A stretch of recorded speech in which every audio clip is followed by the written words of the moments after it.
ఓం ఐం హ్రీం క్లీం సరస్వత్యై నమః. ఓం ఐం హ్రీం క్లీం సరస్వత్యై నమః. ఓం ఐం హ్రీం క్లీం సరస్వత్యై నమః.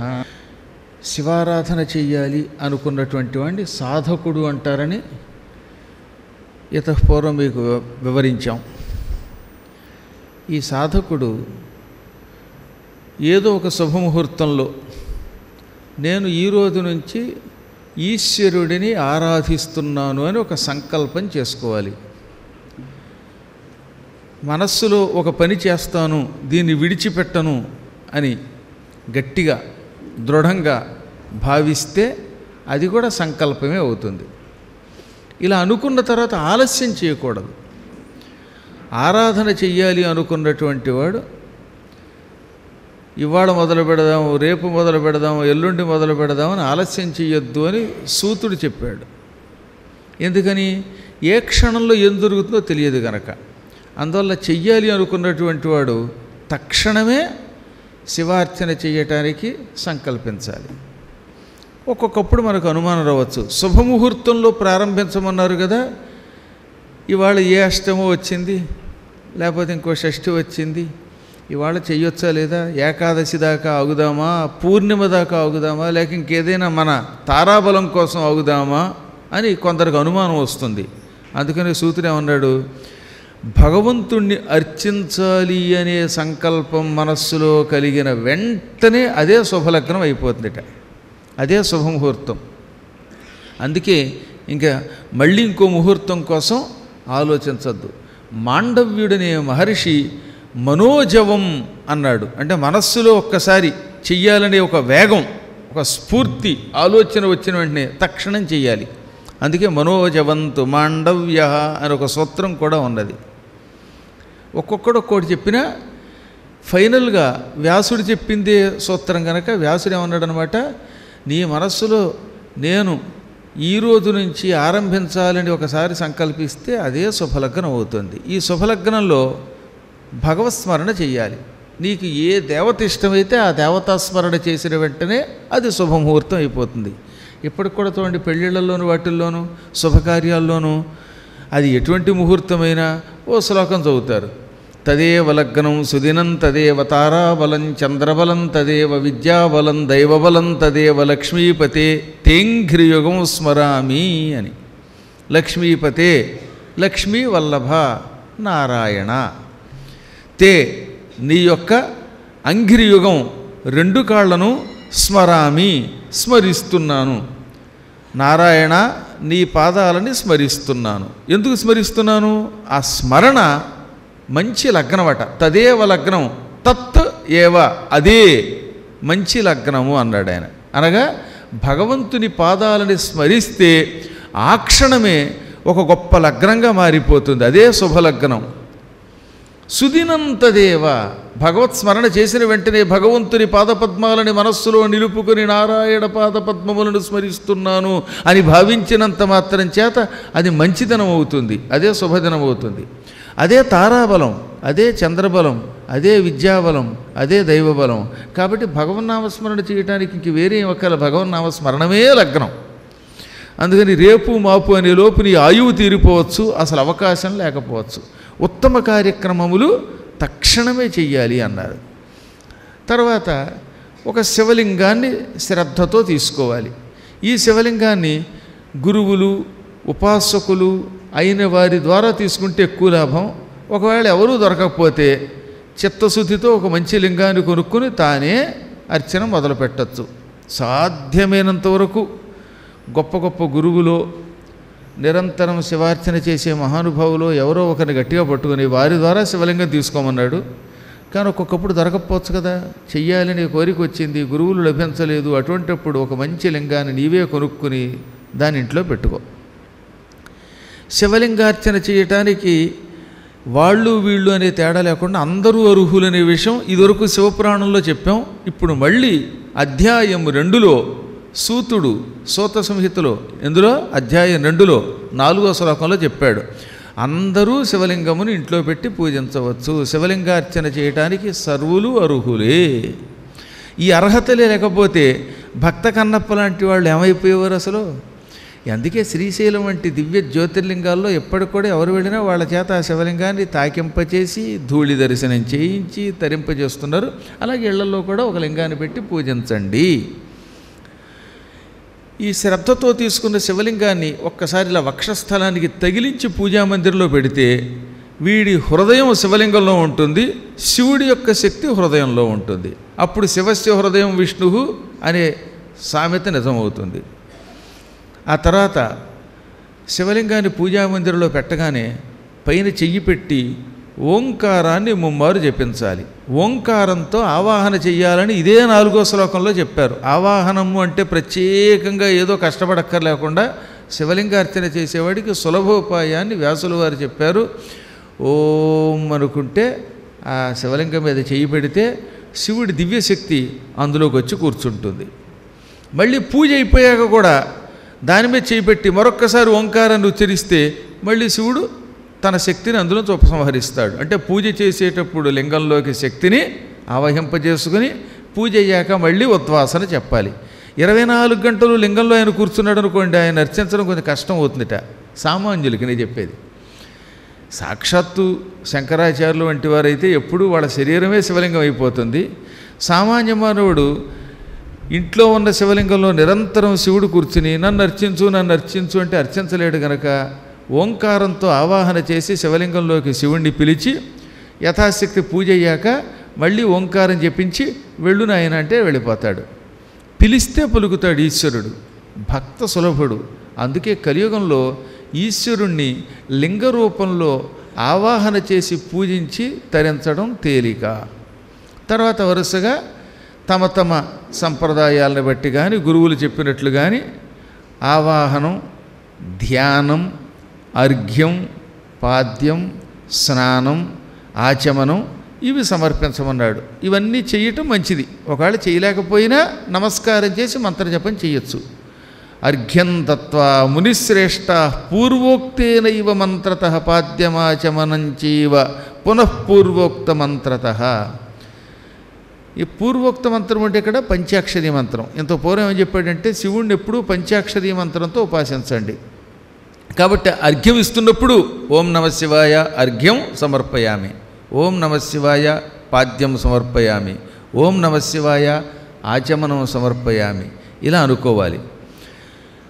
కుదిరినంత వరకు ఆపోహిష్టామయో భవస్థాన ఊర్జే తథాతన మహేరణాయ చక్షసే యోవస్యవతమో రసః తస్య భాజయతే హనః ఉసితీరివ మాతరః తస్మా అరంగమామవో యస్య క్షయాయన్వథ అనే మంత్రంతో కానీ పురుష సూక్తంతో కానీ లేదా కేవల పంచాక్షరీ మంత్రంతో కానీ మహాదేవుడికి అభిషేకం చేయండి.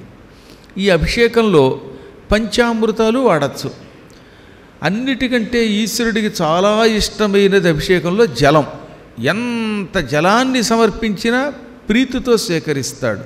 అందుకే సూత సంహిత జలధారాప్రియ శివ అంటోంది. శివుడు జలధారాప్రియుడు. అలా ధారగా నీళ్లు పోసి అభిషేకం చేస్తే ఎక్కువ సంతోషపడతాడు.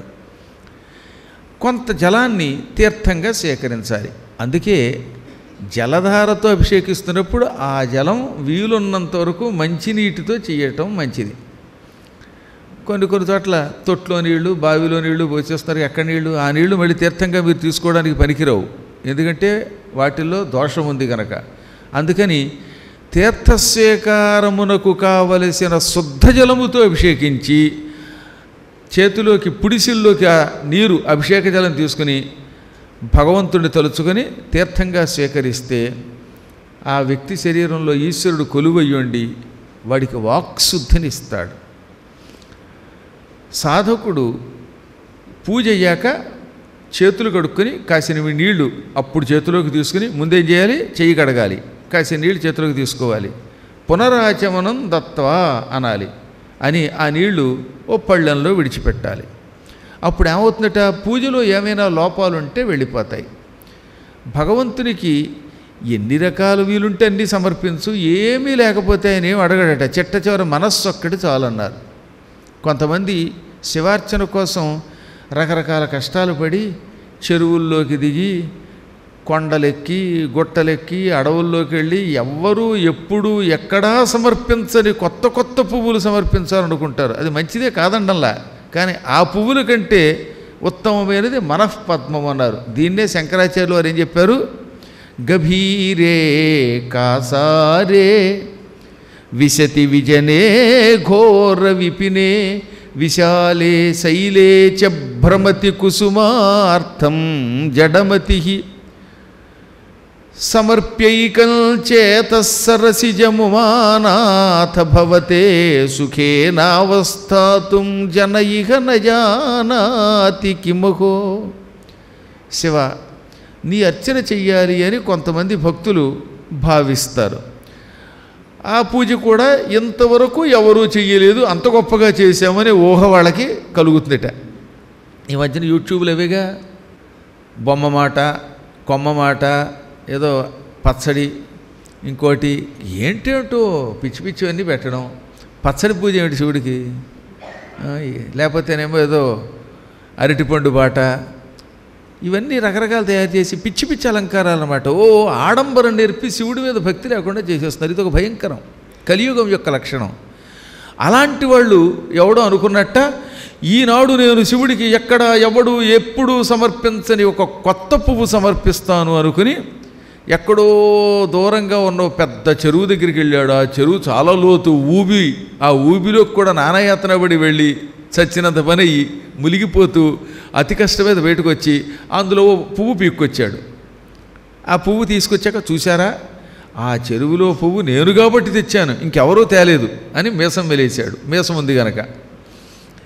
ఆ తర్వాత ఏం చేశాడు? ఒక రోజున రోజు చెరువులో పువ్వులు తెస్తూ గొప్పే ఉంది, మళ్ళీ వెరైటీ కావాలి. అందుకని భయంకరమైన అరణ్యంలోకి, కేకారణ్యంలోకి ప్రవేశించాడు. ఆ అడవిలో అన్ని చిరుత పులులు, పెద్ద పులులు, సింహాలు, ఎలుగుబంట్లు, నక్కలు, నక్కజిత్తుల మనుషులు ఉన్నారు. ఈ అందరూ ఉన్న ప్రాంతంలోకి వెళ్ళి చచ్చి చెడు ఓ పువ్వు తీసుకొచ్చాడు. అక్కడ కూడా ప్రాణానికి తెగించి వెళ్ళి ఓ పువ్వు తెచ్చాడు. చూసారా, ఆ అడవిలోకి ఎవరు వెళ్ళలేరు, నేను కాబట్టి వెళ్ళాను, తెచ్చాను అని మళ్ళీ వేసం వెలేశాడు. ఈసారి మళ్ళీ ఏమనుకున్నట్ట, ఎప్పుడూ చెరువులేనా, ఎప్పుడూ అడవులేనా, ఈసారి కొండ పైకెక్కి అక్కడున్న పువ్వు తెస్తాను, అక్కడికి ఎవరూ ఎక్కలేరు అనుకుని ఈసారి ఒక కొండ దగ్గరికి వెళ్ళాడు.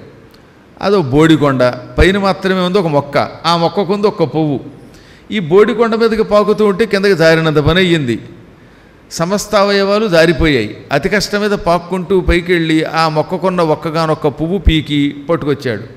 చూచారా, నేను కాబట్టి ఆ కొండెక్కాను, నాకు మూడవ కన్ను తెరుచుకుంది, అందుకే నేను ఆ పువ్వును చూడగలిగాను, నా అంత భక్తుడు లేడు అని అని సరే వీడు అలాగే ఆ కొండ ఉన్నది, కొండపైన బండ ఉన్నది, బండ మీద మొక్క ఉన్నది, మొక్కకు పువ్వు ఉన్నది, అది నాకు మాత్రమే కనబడింది, కారణం నాకు మూడవ కన్ను తెరుచుకుంది అని ఆ పైకెక్కి ఆ పువ్వు తెచ్చానని అందరికీ చూపించాడు.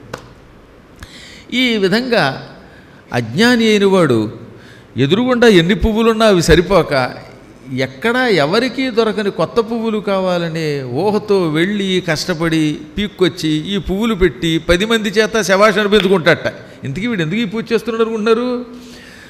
అందరూ మెచ్చుకోవడానికి. అబ్బా, మీరు కాబట్టి అండి ఆ కొండ ఎక్కారండి, మీరు కాబట్టి అడవిలోకి వెళ్ళారండి, మీరు కాబట్టి ఆ చెరువులోకి వెళ్ళారండి, లేకపోతే ఇంకోటి ఎవడన్నా ఈ పువ్వు తేగలడా, ఏం పువ్వులు, ఏం నవ్వులు అని పొగడాలి. అలా పొగిడితే వీడికి ఆనందం అన్నమాట. ఈ విధంగా పరుల ప్రశంస కోసం హరుడి పూజ చెయ్యటానికి రకరకాల కష్టాలు పడుతున్నాడు ఈ పిచ్చాడు.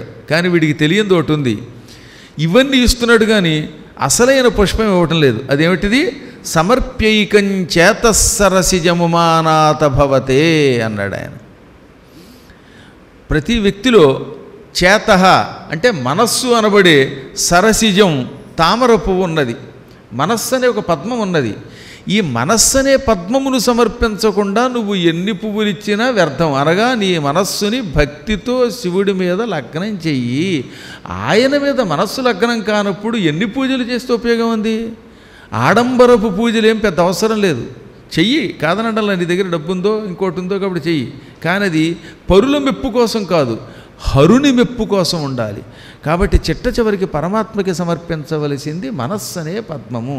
అదొక్కటిస్తే ఎప్పుడో సుఖం పొందేవాడు వీడు. అదెవడు మిగతావన్నీ ఇస్తాడు. అందుకే ఈశ్వర అనుగ్రహం కలగడం లేదు. లేకపోతే ఈశ్వరుడు ఎప్పుడు అనుగ్రహించడా? అందుకని ఏమంటున్నాడు, ఈశ్వరుడికి ఏమి సమర్పించినా సంపూర్ణంగా మనస్సుని లగ్నం చేసి ఆయనకి సమర్పించు. యజ్ఞోపవేతము, అలంకారం, గంధం, పుష్పం, ధూపం, దీపం ఇవన్నీ నీ యథాశక్తిని సమర్పించు. ఏమీ ఇవ్వలేకపోతే ఏం చేస్తావు? మనస్సును లగ్నం చేసి పంచాక్షరీ జపం చేయి. ఆయనకి నైవేద్యం పెట్టేటప్పుడు కూడా పంచాక్షర మంత్ర జపం చేస్తేనే ఎక్కువ ఆనందం కలుగుతుంది. కాబట్టి ఏ ఉపచారం చేసినా పంచాక్షర మంత్రాన్ని జపం చేయవలసిందే. తాంబూలాన్ని సమర్పించేటప్పుడు పోక చెక్కలైతేనే ఆయనకి ఇష్టమట. అందుకని ఏమన్నాడు అన్నమాట, అందులో ముక్కలు ముక్కలు చేసిన ఈ ఒక్కపుళ్ళవి పెడుతుంటారే వాటికంటే మజ్జిగ విరగ్గొట్టబడినటువంటి పోక చెక్కలు అన్నమాట. అవి కల్తీ ఉండవు. అటువంటి చెక్కల్ని వక్కల్ని పెట్టి తాంబూలాన్ని సమర్పించాలి. పుష్పమాల, తెల్లని పువ్వులు మరీ ఇష్టం. కరవీరము అంటే గన్నేరు పువ్వులు, మల్లెలు, జాజులు ఇటువంటి పుష్పాలు ఏవైనా ఇష్టమే ఆయనకి. సోమవారం అయితే శ్వేత పుష్పములు, మంగళవారం అయితే ఎర్రని పువ్వులు, శనివారం నాడు నీలపు పుష్పాలు, గురువారం నాడు పసుపచ్చ రంగులో ఉన్న పుష్పాలు, శుక్రవారము ఆదివారము కూడా శ్వేత పుష్పాలు ఈశ్వరునికి సమర్పిస్తే అటువంటి వాడికి ముందు భోగాలు భాగ్యాలు లభిస్తాయి. వీటన్నిటికంటే గురువాక్యంతో కర్తవ్యం. గురువులు ఇలా చెయ్యండి అని ఆజ్ఞాపిస్తే ఆ మార్గంలో నడుచుకోవడమే ఎక్కువ లాభం. ఎన్నో పర్యాయాలు చెప్పాడు. కొన్ని పనులు నిషేధమట, అయినప్పటికీ నిషిద్ధమపి కర్తవ్యం. నిషిద్ధమైనప్పటికీ గురువు చెబితే మాత్రం అది చెయ్యవలసిందే. అప్పుడు తొందరగా తరిస్తాడు. లౌకికములు, వైదికములు అని రెండు రకాల స్తోత్రాలు ఉన్నాయి.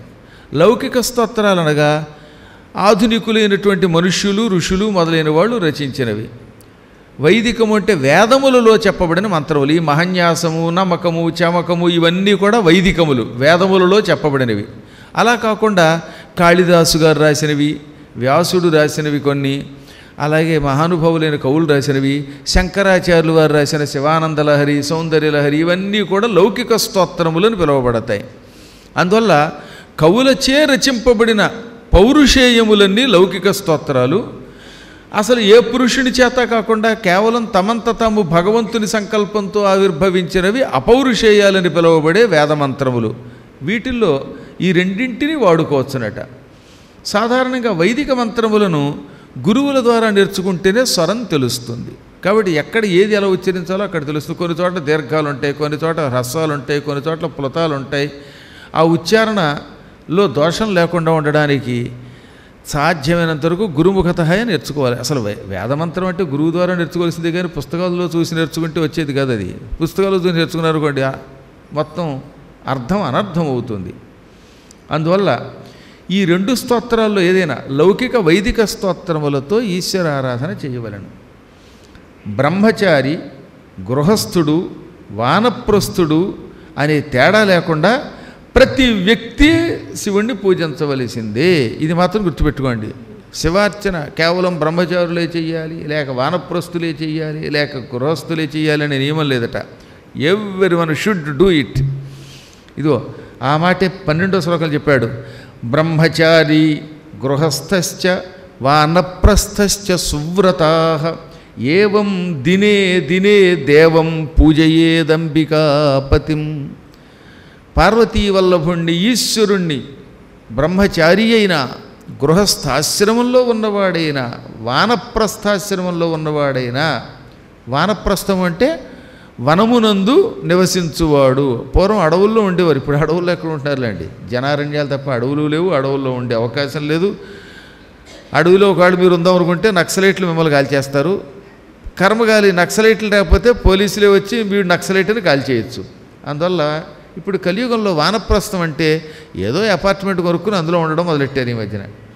సరే ఏదేమైతేనే లేండి, మొత్తం మీద బ్రహ్మచర్యాశ్రమంలో ఉన్నా, గృహస్థాశ్రమంలో ఉన్నా, అరణ్యవాసం చేసినా ఎవడైనా ప్రతిదినము అంబికా వల్లభుణ్ణి పూజించవలసినది. ఈ పూజ ఇంట్లో చేస్తే ఇల్లే దేవాలయం అయిపోతుందని చెప్పాం. ఇప్పుడు కొంతమందికి అనుమానం అట, మేము హడావిడిగా ఉద్యోగానికి పోతున్నాం, అలాంటి వాళ్ళం అనుదినము శివార్చన చెయ్యలేం కదా, దీనికి ఏదైనా మార్గం ఉన్నదా? సూతుడు ఎంత మంచివాడండి. సూతుడు చెప్పాడు సూత సంహితలో, కానీ చెప్పిందంతా మాత్రం మనం మర్చిపోకూడదట, గ్రహించవలసింది చెప్పింది వ్యాసుడే. వ్యాసుడు శివుణ్ణి ఆరాధించి విశేషములు తాను తెలుసుకుని సూతుని ద్వారా చెప్పించాడు. సూత సంహితలో 13వ శ్లోకం నాకు చాలా ఇష్టమైన శ్లోకం, వెరీ వెరీ ఇంపార్టెంట్ శ్లోకం. ఇప్పుడంతా సాఫ్ట్వేర్ వాళ్ళేగా, ఎక్కువ మంది సాఫ్ట్వేర్ వాళ్ళు, మరి కొంతమంది హార్డ్వేర్ వాళ్ళు. ప్రొద్దుట లేస్తే రాత్రి దాకా వాడికి ఎక్కడండి ఖాళీ పాపం. ఇటువంటి వాళ్ళకి బుద్ధి కలిగింది. సరే ఉద్యోగం చేసుకుంటున్నవాడు హడావుడిలో వాడు పెడుతున్నాడు పాపం. చెప్పాక ఈ హార్డ్వేర్ వాళ్ళు, వీళ్ళకి శివార్చన చేయడానికి టైం లేదు. అప్పుడేం చేయాలి? పూజా దేవాలయం దృష్ట్వా ప్రణామస్తస్య కీర్తితః ఏవం పూజా కృతా ఏన సఫలం తస్య జీవితం అని సూత సంహితలో 2వ అధ్యాయంలో 13వ శ్లోకంలో చెప్పారు. దేవాలయాన్ని లోపలికెళ్ళి శివుణ్ణి దర్శనం చేసుకుని పూజ చేయటం శివ పూజ. కానీ అలా వెళ్ళలేక రోడ్డు మీద నుంచి వెడుతూ దేవాలయాన్ని చూసేట బయట నుంచి. ఓ 2 చేతులు జోడించో లేకపోతే చేతులు జోడించి నమస్కరించడానికి అవకాశం లేకపోతే మనస్సులోనో ఆ శివుణ్ణి ఒకసారి తలుచుకున్నాడు. అది కూడా పూజేట. అనగా ఓ బైక్ మీదో, సైకిల్ ఇప్పుడు లేవులేండి, బైక్ మీదో లేకపోతే కారులోనో వెడుతున్నాడు, ఇంతలో మన శివాలయం కనపడింది. ఆ బయట నుంచి వెడుతున్నవాడు ఒక్కసారి ఆ శివుడి కేసు అలా చూసి, ఆలయం కేసు చూసి మనస్సులో శివ నమస్కారం అన్నాడు. అనడము కూడా పూజేట. పూజ దేవాలయం దృష్టవా అంటే దేవాలయాన్ని చూచి మానసికంగా నమస్కారం చేస్తే అది కూడా పూజ అన్నాడంటే ఇంకెంతకంటే సులభోపాయం ఎవరు చెప్పగలరండి? అందుకే ఇటువంటి శ్లోకాలు కంఠస్థం చేయాలి. పూజ దేవాలయం దృష్టవా ప్రణామస్తస్య కీర్తితః అనగా దేవాలయం దృష్టవా దేవాలయమును చూచి ప్రణామ నమస్కారం చేస్తే అది పూజ. నమస్కారం చేయటం అంటే అలాగా అవకాశం ఉంటే 2 చేతులు జోడితే నమస్కరిస్తావు, కానీ భయ్యని పెడుతూ 2 చేతులు జోడించావు అనుకో అప్పుడు పెద్ద పూజ. ఈ బైక్ వెళ్ళి దేన్నో గుర్తొస్తుంది, శాశ్వత పూజ. అందుకని అటువంటిప్పుడు 2 చేతులు వదిలేసి దండం పెట్టద్దు, లేదా ఒంటి చేత్తో అని ముద్దెట్టకండి. ఈ శివుడికి ముద్దులేమిటో కర్మయోగం కాకపోతే, కర్మ కాకపోతే ఏంటిది? శివుడికి 2 చేతులు తోడితే నమస్కారం చేయలేకపోతే మానసిక నమస్కారం చేసుకోవాలి తప్ప, ఆయనకు కూడా చుప్పు చుప్పు అని ఫ్లయింగ్ కిస్సులు ఇవన్నీ నాకంట పడ్డాను నా కర్మయోగం వల్ల. పైన చూస్తూ ఉంటాను అప్పుడప్పుడు అనమాట. ఈ ఆలయం పక్క నుంచి వెళ్ళిపోతూ ఒకడు అలా వెడుతూ అన్నాడు. ఇప్పుడు నాకు అనుమానం వచ్చింది, వాడు ముద్దు పెట్టింది శివుడికా నాకా లేక నా పక్కన ఇంకొక ఆవిడ ఎవరు ఉంది ఆవిడికా, ఏమిటిది? కాబట్టి మనస్ఫూర్తిగా 2 చేతులు జోడించి ఆగి ఒక్క నమస్కారం చేసుకెళ్ళి అది అదృష్టం కాదు, అత్యావశ్యకంగా వెళ్ళిపోతున్నావు. అప్పుడు మనస్సులోనే శివా నీకు నమస్కారం అనుకో. మానసిక నమస్కారం చాలా గొప్పది. అప్పుడు వాడి జీవితం సార్థకం అవుతుందిట. సఫలం తస్య జీవితం. కేవలం ఆలయమును చూచి భక్తితో నమస్కరించినంత మాత్రం చేతనే అది పవిత్ర శివపూజ అవుతుంది, వాడి జీవితం సఫలమవుతుంది. వేదవేత్తల్లో శ్రేష్ఠులైన చాలామంది ఈ పైన చెప్పిన విధానాలని అనుసరించి శివుణ్ణి అర్చించి సంసార బంధాల నుంచి విముక్తి పొందారు, మోక్షం పొందారు. కేచిద్ వారాణసీం గత్వా పూజ్య పూర్వోక్తవర్త్మనా మహాదేవం మహాత్మానం విముక్త భవబంధనాత్. ఇంకా భవబంధ విముక్తి పొందడానికి, సంసారం నుంచి విముక్తి పొందడానికి క్షేత్రములకు వెళ్ళి తీరాలి. ఇవి మానవ ధర్మాలు. ఇప్పుడు నిజానికి సూతుడు 88,000 మంది ఋషులకు చెబుతున్నాడు. ఆ ఋషుల ద్వారా మనందరికీ చెబుతున్నాడు. ఏమని? సులభోపాయం కలియుగంలో మానవుడు ముక్తి పొందడానికి ఒకటి ఉన్నది. మానవుడు ముక్తి పొందడానికి ఉన్న సులభోపాయం క్షేత్ర దర్శనము. ఏమేం క్షేత్రాలు? ముందు వారణాసితో మొదలెట్టాడనమాట. కొంతమంది వారణాసి వెళ్ళి మహాదేవుణ్ణి పైన చెప్పినట్టుగా శ్రద్ధగా పూజించి సంసార బంధం నుంచి విముక్తి పొందుతున్నారు. వారణాసి అవిముక్త క్షేత్రం చాలా గొప్పది. దాని మీద దృఢమైన అచంచలమైన విశ్వాసం మాత్రం ఉండాలి. ఎప్పుడు వీలుంటే అప్పుడు వెళ్ళాలి. కాశీని ప్రమోట్ చేస్తున్నారు, అందరినీ కాశీకి వెళ్ళమని రెచ్చగొడుతున్నారని కొంతమంది మూర్ఖులు మీ బోటి వాడిని వెనక్కి లాగుతారు. అదేం పట్టించుకోకండి. కాకపోతే జనాలు ఎక్కువగా ఉన్నప్పుడు, హడావుడిగా ఉన్నప్పుడు వెళ్ళకండి, అప్పుడు కొంచెం ప్రమాదం. ఇప్పుడు శివరాత్రికి అందరం వెళ్ళిపోయి అక్కడ కూర్చుంటే ఎంతమందినేది ఆశ్రయం ఇచ్చి రక్షించగలదు? భారతదేశంలో ఉన్న 130 కోట్ల జనాభాలో 70 కోట్ల మంది అంతా శివరాత్రి నాడే కాశీకి వెడితే కాశీని తట్టుకోగలమా? మనం ఉండగలమా? కాబట్టి ఎప్పుడు వీలుంటే అప్పుడు అవకాశం ఉన్నప్పుడు వెళ్ళి. ఇదిగో రేపు గురువుగారు జూలైలో అక్కడ సప్తాహం చేస్తున్నారు. 25, 26, 27 శతావధానం, ఆ తర్వాత 28 నుంచి 7 రోజుల పాటు కాశీఖండం చెబుతున్నారు. అలాంటప్పుడు అక్కడికి వచ్చేసేయి, అప్పుడు ఎంత హడావుడి ఎక్కువగా ఉండదు. ఈ విధంగా వీలున్నప్పుడు కాశీ వెళ్ళు. కానీ ఉన్నంతకాలం కాశీ అవిముక్త క్షేత్రము, మోక్షక్షేత్రం అనే భావన మాత్రం విడిచిపెట్టకు. కాలక్షేపానికో, కబుర్లకో, పనికిమాలిన వాటికో, స్వార్థంతో మాత్రం వెళ్ళకు అన్నాడు. రెండవది, గురు కటాక్షం లేకపోతే హరుడు కటాక్షించడు. గురుని అనుగ్రహం లేకుండా, గురుని ఆశీస్సులు లేకుండా, గురువుని అనుమతి లేకుండా వెళ్ళేటటువంటి వాళ్ళు ఎప్పుడూ జీవితంలో సంపూర్ణంగా అనుకున్న లక్ష్యాన్ని నెరవేర్చుకోలేరు, మోక్షమును పొందలేరు. దానికి ఒక అద్భుతమైన కథ చెప్పారు సూతుడు. మనందరికీ ఒక గుణపాఠం చెప్పాడు. పూర్వం ఒక ఆయన చదువుకోవడానికి కాశీ వెళ్ళాలనుకున్నట్ట. ఊళ్ళో అక్షరాభ్యాసం చేసి పాఠం చెప్పినటువంటి ఒక గొప్ప సాధకుడైన గురువు ఉన్నాడు. 8 ఏళ్ల వయస్సులో ఉపనయనం అయ్యాక గురువుగారి దగ్గరికి వెళ్ళి ఒక 3 ఏళ్ళో 4 ఏళ్ళో బాగా చదువుకున్నాడు. చదువుకున్నాక ఇంకా ఉత్తమమైన విద్య నేర్చుకోవాలి. ఎందుకంటే ఉన్న ఊళ్ళో విద్య పెద్ద గొప్పగా ఉండదు. ఎంతైనా 3-4 ఏళ్ళు చదివాక బాగా విద్యలో అభివృద్ధి పొందాలనే కోరిక కలిగింది. వాడి పేరు ఉతథ్యుడు, ఆ శిష్యుడి పేరు. అందుకని ఒక రోజున తల్లిదండ్రులతో ఏమన్నట్ట, ఈ గురువుగారు పాఠం చెప్తున్నారు కానండి, ఆయన చెప్పే పాఠం ఏదో ప్రాథమిక స్థాయి, ఓ 4-5 ఏళ్ళు చదువుకోవడం వరకే పనికొస్తుంది. సంపూర్ణంగా వ్యాకరణ విద్య, షడంగాలు ఇవన్నీ నేర్చుకోవాలంటే కాశీ వెళ్ళాలి. నేను కాశీ వెడతాను, అనుమతి ఇవ్వండి అని తల్లిదండ్రులు అడిగాడు ఈ ఉతథ్యుడు అనేవాడు. అప్పుడు తల్లిదండ్రులు అన్నారు, మేమెందుకు ఇవ్వనరా, నీకు అనుమతి ఇస్తాం, కానీ గురువుగారి ఆశీస్సులు పొంది ఆయన అనుమతి తీసుకుని వెళ్ళు. నువ్వు అనుకున్నట్టుగా గురువుగారు ఏం సామాన్యుడు కాదు, ఆయన మహానుభావుడు. ఆయన అనుగ్రహం ఉంటే జాతకాలు మారతాయి, వెళ్ళు అంటే, నాకెందుకు ఆ గురువుగారు నచ్చట్లేదు, గురువుగారు చెప్పినా విన్నాను, నా పెత్తనం నాదే. గురువుగారు చెబితే ప్రాణం పోయినా రావాలట. బోడి శరీరం ఎంత, ప్రాణానికి శరీరమునకు కంటే కూడా గురువుగారి ఆజ్ఞకి ఎక్కువ విలువ ఉంది. అయినా వినలేదు వాడు, గురువుగారి మీద లోకువ. గురువుగారు చెప్పినా నేను విన్నన్నాడు. ఒకవేళ గురువుగారి దగ్గరికి వెళ్ళాను, ఆయన స్వార్థపరుడు, నా దగ్గరే చదువుకో, కాశీ వెళ్ళొద్దు అంటాడేమో, అప్పుడు కాశీ చదువు ఆగిపోతుంది, కాబట్టి ఆయనకి చెప్పకుండా వెళ్ళిపోతాను.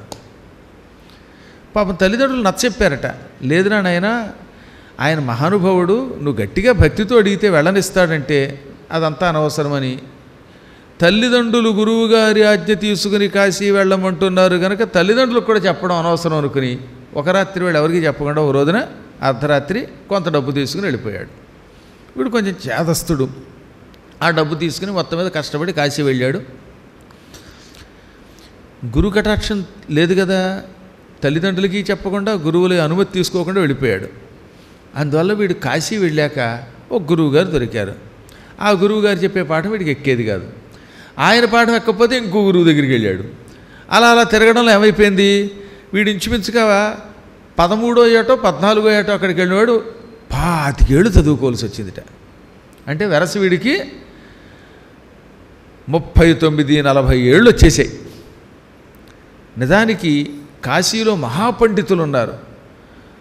5 ఏళ్ల నుంచి 10-15 ఏళ్ల లోపు ఎటువంటి వాడినైనా సొంటనైనా పండితుడిని చేయగలిగే వాళ్ళు ఉన్నారు. గట్టిగా ఒక 20 ఏళ్ళు చదివితే సమస్త వేద విద్యలలో ఇక వాడంతటి పండితుడు లేడు అన్నట్టుగా తీర్చిదిద్దగలిగే పండితులు ఉన్నారు అక్కడ. అయినా వీడు గురుకటాక్షం లేకపోవటం వల్ల, మూర్ఖత్వంతో ఎవరికీ చెప్పకుండా వెళ్ళడం వల్ల 25 ఏళ్ళు ఉండిపోవాల్సి వచ్చింది. 14వ ఏటో 13వ ఏటో వెళ్ళాడు కాబట్టి ఇంచుమించుగా వాడి ఇంటికి తిరిగి వచ్చేసరికి 39-40 ఏళ్ల వయసుకు వచ్చాడు. పాపం తల్లిదండ్రుల లోపు చచ్చిపోయారు. ఈ కొడుకు ఎప్పటికీ రావట్లేదు. వాడి మీద ఆశ పెట్టుకోలేక అయ్యో కొడుకు పోయాడు, సమయానికి చచ్చిపోతున్నప్పుడు నోట్లో తులసీ తీర్థం పోసే దిక్కు లేకుండా అయిపోయింది, కర్మకాండలు కూడా చేసేవాళ్ళు లేకుండా అయిపోయాడని బెంగ పెట్టుకుని చచ్చిపోయారట. ఈ ప్రపంచంలో అన్నిటికంటే దరిద్రం ఏంటో తెలుసా? తల్లికైనా తండ్రికైనా నీచుడైన కొడుకు పుట్టడమే. చదువుకోకపోయినా పర్వాలేదు, కానీ దొంగ, కపటి, మోసగాడు ఇటువంటి కొడుకు పుట్టడం ఉందే అది అంత బాధ మరొకట్లేదట.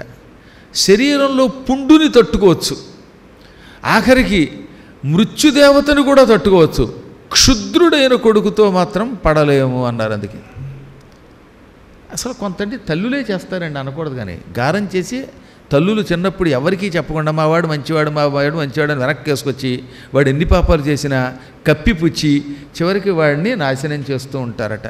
అందుకే అటువంటి తల్లులు ధిక్కారానికి అర్హులు అంటాడు. ఏది సూత సంహితలో. మనకి కాశీఖండంలో గుణనిధి కథ లేదు, గుణనిధి అలాగే పాడైపోవడానికి వాళ్ళ అమ్మే కారకురాలు. దానివల్ల ఏమైపోయింది, చివరికి వాడు చచ్చాడు, వాళ్ళ అమ్మని వదిలేశారు, అంతా పోయింది, సర్వనాశనం అయిపోయింది. కాబట్టి సాధ్యమైనంత వరకు పిల్లలు ఎప్పుడైనా బాగా అల్లరి చేసి పాడైపోతున్నారు అనుకోండి, వెంటనే భర్తకి చెప్పాలి, లేదా పెద్దలు ఎవరికైనా చెప్పాలి, మా అబ్బాయి పాడైపోతున్నాడు, వాడు దొంగ, వాడికి అప్పులు ఇవ్వకండి, లేకపోతే వాడిని రానివ్వకండి, మీరు బాగు చెయ్యండి అని చెప్పుకోవాలటండి. చెప్పుకోకపోతే చివరికి దొంగతనం చేసో హత్య చేసో జైలుకి ఎడతాడు, వాడిని ఉరి తీస్తారు. అప్పుడు ఏమవుతావు నువ్వు? తోటకూర కాడనాడని ఒక కథ ఉంది కదా. పూర్వం ఓ దౌర్భాగ్యుడు స్కూల్లో వేశారు. స్కూల్లోకి వెళ్ళిన మొదటి రోజునే స్కూల్లో ఆకుకూరలు ఎత్తుకొచ్చాట. పూర్వం పాఠశాలలో ఏం చేసేవారంటే గోంగూర, తోటకూర ఇవన్నీ పిల్లల చేత పెంచేవారు. పిల్లలు సాగు చేసి గోంగూరేసి, తోటకూరేసి, చిక్కుడు పాదు పెట్టి ఇవన్నీ పిల్లల చేత సాగు చేయించి వాళ్ళ చేత నీళ్లు పెట్టించి చేయించేవారు. ఆ తర్వాత పిల్లలు పాఠం చదువుకోవడానికి పోతారు. వీడేం చేశాడు, ఎవడికి తెలియకుండా మేస్టార్కి అక్కడున్న కాపల వాడికి తెలియకుండా ఇంత తోటకూర ఇంత గోంగూర కట్టల కింద కట్టి ఇంటికి తీసుకొచ్చి వాళ్ళ అమ్మకి ఇచ్చాడు. భలే తెచ్చావురా కొడుక అని ఈ తోటకూర పులుసు పెట్టింది, గోంగూర పచ్చడి బాగా చేసింది. పచ్చడి చేస్తున్నప్పుడు కూడా నీ ఇంటికి వస్తా నేను చంపుతాలంటే డైలాగులు అంటూ ఆ సీరియల్స్ చూస్తూ పెట్టేసింది. శుభ్రంగా వీడు తిన్నాడు, అది తింది. ఆహా, అయితే దొంగతనం చేసి తోటకూర గోంగూర తెస్తే మంచిదన్నమాట అనుకున్నట్టు వాడు, వాళ్ళమ్మ ప్రోత్సహించింది కనుక మర్నాడు చిక్కుడుకాయలు తెచ్చాడు. ఆ తర్వాత స్కూల్లో సాటి పిల్లల దగ్గర ఉన్న డబ్బులు లాక్కుని వచ్చాడు, పుస్తకాలు దొంగతనం చేశాడు. ఇలా ఒకటేమిటి క్రమంగా ఏమైపోయింది, స్కూల్లో వాళ్ళంతా వాడిని బహిష్కరించారు. దాంతో రోడ్డు మీద పడ్డాడు, గజ దొంగ అయిపోయాడు. ఈ దొంగతనాల్లో ఒక రోజున ఇంకో దొంగాడితో తగాదా వచ్చి కత్తితో వాడిని పొడి చంపేశాడు. దాంతో వీడిని జైల్లో పెట్టారు. వీడికి అప్పటికి 18 ఏళ్ళు నిండాయి. ఊరి శిక్ష వేశారు జడ్జి గారు. వీడు జైల్లో పడ్డాడు. ఇంకా 2-3 రోజుల్లో ఉరిశిక్ష అమలు చేస్తారనగా నీ ఆఖరి కోరిక ఏమిటి అని అడిగారట జైల్లో. మా అమ్మని పిలిపించండి అన్నట్ట. సరే వాళ్ళ అమ్మని పిలిపించారు. ఒరే కొడుకోయ్, నువ్వు చచ్చిపోతావు అనుకోలేదు రోయ్, ఇలా అనుకుంటే ముందే హెచ్చరించేదాన్ని రోయ్ అని ఏడుస్తూ ఉంటే అమ్మ చెవిలో పెట్టవే రహస్యం చెప్పాలన్నట్ట. ఆవిడ చెవి ఆ కటకటాల్లోంచి లోపలికి పెట్టింది. వాడు పట్టుకొని కొరికేశాడు, చెవి మొదలంటా కొరికేశాడు. వారు నీ జిమ్మడిపోను, నా చెవి కొరికేవేమిట్రా అందది. అంటే దౌర్భాగ్యాల చెవి కాదే నీ తలకాయ కొరికేయాలి అన్నట్ట. అదేంట్రా నన్నెందుకు తిడుతున్నావురా అందిట. నీ వల్లే కదే వాళ్ళ నాకు ఈ దరిద్రం అంతా వచ్చి పడింది. చిన్నప్పుడు తోటకూర కాడ తెచ్చినప్పుడే ఒరే దొంగతనం తప్పురా అని వీపు మీద ఒక్క దెబ్బ కొట్టి ఉంటే నాకు బుద్ధి వచ్చేది, దొంగతనం చేసేవాడిని కాదు, స్కూల్లో హాయిగా చదువుకునేవాడిని, ఆ తర్వాత ఇలా హత్యలు చేసేవాడిని కాదు. ఇవాళ నాకు హత్యానేరమునకు హత్య చేసిన పాపానికి మరణశిక్ష విధించబడింది అంటే కారణం నువ్వు ఇచ్చిన ప్రోత్సాహమే అని ఏడ్చేటవాడు. ఈ కథ మనం గుర్తుపెట్టుకోవాలి. కాబట్టి మా పిల్లలు అనకండి, రేపు పొద్దున సర్వనాశనం అయిపోతాడు వాడు. చిన్నప్పటి నుంచి గోండాలను పెంచినట్టు పెంచకూడదు, సాధ్యమైనంత వరకు మహాత్ముల్లా పెంచాలి. సరే, మొత్తం మీద వీడి మీద బెంగతోటి, ఉతత్సుడి మీద బెంగతోటి తల్లిదండ్రులు చచ్చిపోయారు. వీడింటికి రాగానే ఇల్లు మాత్రం మిగిలింది. చుట్టుపక్కల వాళ్ళు చెప్పారు మీ అమ్మ నాన్న పోయారు, మేమేదో దహన సంస్కారాలు చేసేసామని. అయ్యో అని బాధపడ్డాడు. ఆస్తి వచ్చింది. అయితే అప్పటికి బాగా కష్టపడి చదువుకున్నాడు. చదువుకున్నాక ఇప్పుడు పెళ్లి చేసుకోవాలనిపించింది. 40 ఏళ్ళు దాటిపోతున్నాయిగా, ఇంకా ఇంటికి వచ్చాడు, 2 ఏళ్ళు 3 ఏళ్ళు గడిసరికి 40 ఏళ్ళు దాటాయి. పెద్ద పెళ్లి కొడుకు. పడుసుదనంలో ఉన్నప్పుడేమో మాకు ప్యాకేజీ అనుకోవడం, ఈ ప్యాకేజీలు వచ్చేసరికి ఏముంటాయి, ఆ తర్వాత శరీరంలో అన్నవయవాలు లీకేజీ, ఆ తర్వాత ఏమో పీకేజీ అని. కాబట్టి హాయిగా ఓ 25-30 ఏళ్లలో, కనీసం 30 ఏళ్లలో పెళ్లి చేసుకోకపోతే 40 ఏళ్ళు వచ్చేదాకా చదివి పిహెచ్డీలు చేసి ఏదో దిక్కుమాలిన ఉద్యోగం వచ్చాక ఆ 40వ ఏట 50వ ఏళ్ళ దాన్ని పెళ్లి చేసుకుంటే ఏమి లాభం? అంతకంటే హాయిగా సన్యాసాశ్రమం పెట్టుకోవడం మంచిది. కానీ ఏంటో తెలియట్లేదు ఈ కలియుగంలో అనమాట. సంబంధాలు వస్తాయా? ఆడపిల్లలు కూడా అలాగే అయిపోయారు. ఒక వయస్సు ముచ్చట ఉంటుంది. 40 ఏళ్ళు 50 ఏళ్ళు వచ్చేదాకా వాడు నచ్చడు, వీడు నచ్చడు, ఈవిడికి ఆయన నచ్చడు, ఆయనకి ఈవిడు నచ్చదు, నచ్చితే ప్యాకేజీలు నచ్చవు, ప్యాకేజీలు అయ్యాక లీకేజీలు నచ్చవు. ఇవన్నీ అయ్యేసరికి అవుతున్నమాట ఇద్దరూ కలిసి అని పళ్ళు ఓడు పెట్టుకుంటాను. అహనా తాతయ్యంట, ఓహనా బామ్మయ్యంట అని తాత బామ్మ పెళ్లి చేసుకుంటే చుట్టుపక్కల వాళ్ళు మీకు మనవలా అని అడుగుతారు. అసలు పెళ్ళి అయ్యి ఇప్పుడు నిన్న అయ్యింది, పిల్లలు ఇంకా పుట్టలేదు, అప్పుడే తాత అండం. ఆ తర్వాత ఏమవుతుంది, ఇక మళ్ళీ దత్తత తెచ్చుకోమా, పిల్లలు ఉన్నారా, యోగాలా అండం. ఎన్ని గొడవలండి బాబు, ఈ అన్ని గొడవలతో చాలా యాత్ర. పాపం ఈయన దురదృష్టం అనుకోండి, 40వ ఏట దాటిన తర్వాత పెళ్ళి అనుకుంటూ ఉంటే ఆ ఊళ్ళో ఒక సంస్కృత పండితుడు ఉన్నాడు. ఈ సంస్కృత పండితుడికి ఒక్కతే కూతురు. పాపం అమ్మాయి 20 ఏళ్ళ అమ్మాయి, బాగా చదువుకుంది. వాళ్ళు పేదవాళ్ళు, అమ్మాయికి పెళ్లి చేయలేకపోతున్నారు. సరే 40 ఏళ్ల వాడైనా వీడికి చదువుకున్నాడు కదా, కాశీ పండితుడు కదా అని ఈ అమ్మాయిని సుందరీమణిని వాడికి ఇచ్చారు. అదేం కర్మమో, ఇటువంటి దరిద్రుడికి ఇటువంటి సుందరి తగిలింది. పెళ్ళయింది కానీ వీడికి లోపల అనుమానం. వీడు చదువుకున్నట్టు కాశీలో ఓ శ్లోకం, ఏమని, వృద్ధస్య తరుణీ విషం, ముసలాడికి పడుచుదాన్ని ఇచ్చి పెళ్లి చేస్తే ఆ పడుచు పెళ్ళం విషంతో సమానము అని చదువుకున్నాడు. అనభ్యాసే విషం శాస్త్రం, అజీర్ణే భోజనం విషం. శాస్త్రం చదువుకున్నాక మళ్ళీ దాన్ని రోజు అభ్యాసంలో పెట్టకపోతే ఆ శాస్త్రం విషం అవుతుంది. మీరు చదువుకున్న చదువు కొంతకాలానికి మర్చిపోతారు, రోజు చదవాలి, రిపీట్ చేయాలి, దాన్ని అభ్యాసంలో ఉండాలి, లేకపోతే అవుతుందన్నమాట, అది విషం అయిపోతుంది. అజీర్ణంగా ఉన్నప్పుడు పొద్దున్నే 10 గారెలు తిన్నట్ట, మళ్ళీ 12ంటికి భోజనం పెట్టారనుకోండి, ఇక చక్కెర పొంగల్ ఏం తింటాడు, పొద్దున్న తన గారెలు అరగలేదు ఇంకా. కాబట్టి అజీర్ణంతో ఉన్నప్పుడు భోజనం విషము అన్నారు. అలాగే వృద్ధస్య తరుణీ విషం, ముసలితనంలో ఉన్నప్పుడు 50 ఏళ్ళు వచ్చాక ఓ 20 ఏళ్ళ అమ్మాయిని పెళ్లి చేసుకుంటే వీడికి అనుమానం అనమాట. అమ్మో మా ఆవిడ పడుచుది, ఎవరితోనైనా వెళ్ళిపోతుందేమో అని దిక్కుమాలలో కూడా ఎందుకో అనుమానం వస్తుంది అని వీడు చదువుకున్నాడు. ఆ చదువుకున్న చదువుతూ ఇప్పుడు అనుమానం వచ్చింది. పాపం వాళ్ళ ఆవిడ నిజంగా చాలా గొప్పది, ఉత్తమురాలు, పరమపతివ్రత, సుశీల అయినప్పటికీ కూడా ఎవరితోనైనా మాడితే ఎదుగు మాడుతున్నాం అనేవాడు. ఈ మహానుభావుడికి ఓ శిష్యుడు తగిలాడు. వాడికి 10 ఏళ్ళు 20 ఏళ్ళు ఉంటాయి. వాడు కుర్రాడు. ఒరే శిష్య, అమ్మగారు నేను లేనప్పుడు ఎవరితో మాట్లాడుతున్నారో సీసీ కెమెరా కన్నయ్యి అన్నట్ట. వాడు చూడడం, అమ్మగారండి ఈ పూట అన్నం వండుతున్నప్పుడు వాడు ఎవరికేసో చూసి నవ్వారండి అనడం. ఈ దిక్కుమాలవాడు అబద్ధం చెప్పేవాట. దాంతో వీడికి అనుమానం పెరిగిపోయింది.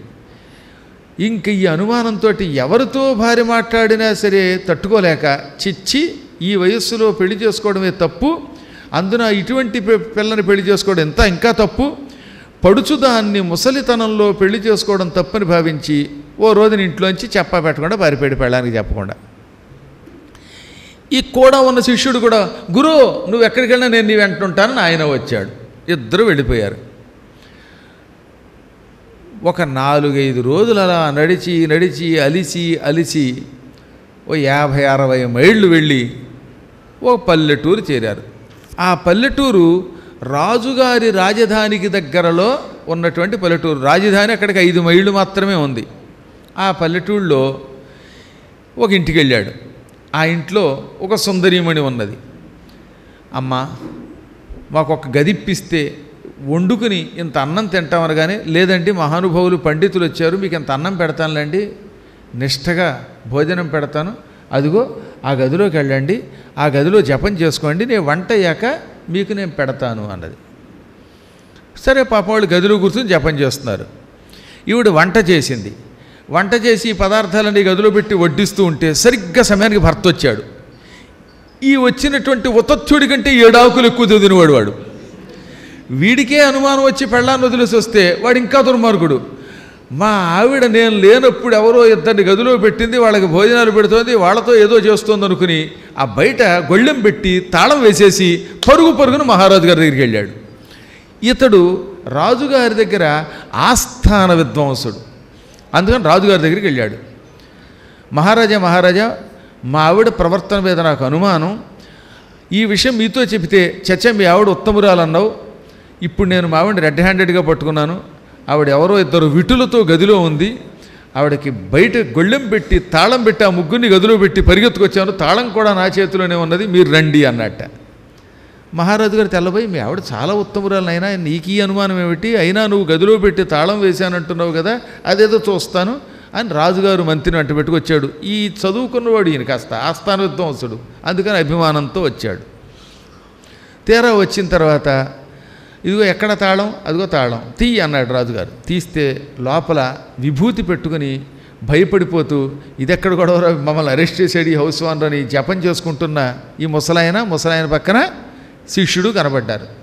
మరో పక్కన కూర్చుని అమ్మా జగన్మాత, ఎవరో మహానుభావులైన బ్రాహ్మణోత్తములు గురు శిష్యులు వస్తే అంత అన్నం పెడుతుంటే నాకీ పరీక్ష ఏమిటని అన్నపూర్ణని ధ్యానిస్తూ కూర్చున్న ఇంటిల్లాలు కనపడింది.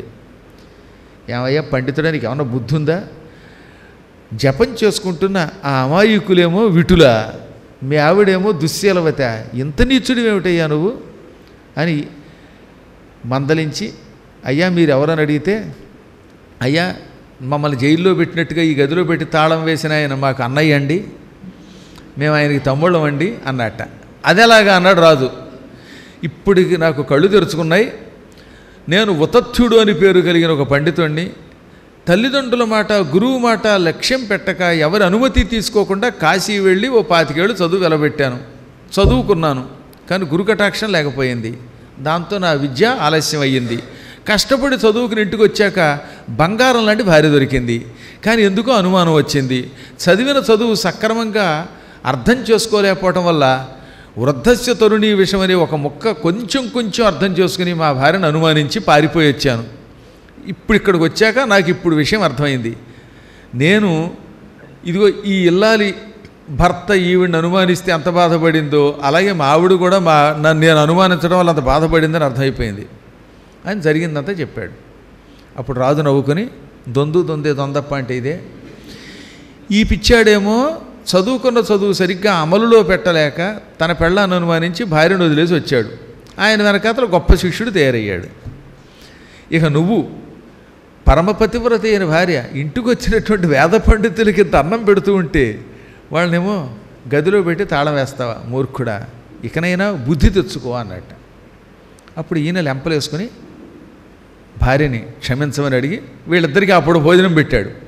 చాలా ఆయన పెట్టిన భోజనం అన్నట్టు వాళ్ళు, లేదు భోజనం చేయండి దేని దాందే అన్నాక లెంపలు వేసుకుని ఇప్పుడే ఇంటికి పోతున్నాను అన్నాడు ఉతత్థ్యుడు. వెంటనే ఇంటికి వచ్చేశాడు. ఇంటికి రావడంతో భార్య కాళ్ళ మీద పడిపోయాడు. భార్యామణి నన్ను క్షమించు, ఏమిటో కళ్ళు మూసుకుపోయాయి, ఇంతటికీ మూల కారణం నేను ఒకప్పుడు గురువుని ధిక్కరించటమే, సంసారంలో కష్టాలకి కానీ విద్యలో లోపాలకి కానీ అనుక్షణము వస్తున్నటువంటి దుఃఖాలకి మూల కారణం కేవలం ఒకానొకప్పుడు గురువు గారికి చెప్పకుండా చెయ్యటమే, ఆ పాపం ఎన్నాళ్ళైనా అనుభవిస్తున్నాను అన్నాడు. సరే పోలండి దారిలో పడ్డారు కదా అన్నది. ఓ 4-5 ఏళ్ళు గడిచాయి. ఈయనకి క్రమంగా వయస్సు ముదిరి 50 ఏళ్ళు వచ్చేస్తున్నాయి కానీ పిల్లలు పుట్టలేరు.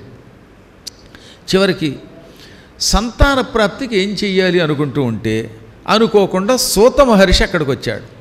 సూతుడి కాళ్ళ మీద పడ్డాడు ఈయన.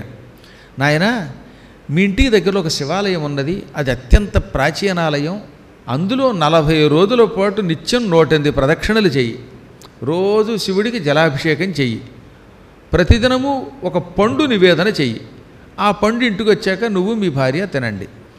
41వ రోజు మీకు భగవంతుని అనుగ్రహం వల్ల ఒక అద్భుతమైన చిత్రమైన ఘటన జరుగుతుంది, దాంతో నీకు సంతానం కలుగుతుంది, కానీ ప్రాయశ్చిత్తం చేసుకోకుండా నువ్వు ఆ పని చేయకూడదు అన్నట్ట. ఏమిటి ప్రాయశ్చిత్తం అన్నాడు ఈయన. నీకు చిన్నప్పుడు పాఠం చెప్పిన ఆయన్ని నిర్లక్ష్యం చేసి ఆయన అనుమతి లేకుండా మీ తల్లిదండ్రులు ఆయన కాళ్ళ మీద పడి ఆయన అనుమతి తీసుకుని కాశీ వెళ్ళమన్నప్పటికీ కూడా వినకుండా ఆయన అనుమానించావు, ఆయన్ని నిర్లక్ష్యం చేసావు, ఆ పాపం పోయేదాకా నీకు సంతానం కలగదు. గురుధిక్కార దోషం అంత తేలిగ్గా పోదు. వెళ్ళి ఆయన ఊళ్ళోనే ఉన్నాడు, ఆయన కాళ్ళ మీద పడు, ఆయన క్షమించాక అప్పుడు ఉపాసన చెయ్యి అన్నట్ట. అలాగే అండి అన్నాడు ఈయన. సూతుడు వెళ్ళిపోయాడు. మర్నాడే చిన్నప్పుడు పాఠం చెప్పి మంత్రోపదేశం చేసిన ఆ గురువుగారి దగ్గరికి వెళ్ళాడు. ఈయన దురదృష్టం, ఆ గురువుగారు ఊరెళ్ళాట. గురువుగారి భార్య అన్నది ఒక్క 3 రోజులు ఆగితే గురువుగారు వస్తారు అన్నదట. అన్ని పరీక్షలు ఈయనకి. 3 రోజులు ఆగి ఉపాసన మొదలెట్టచ్చుగా.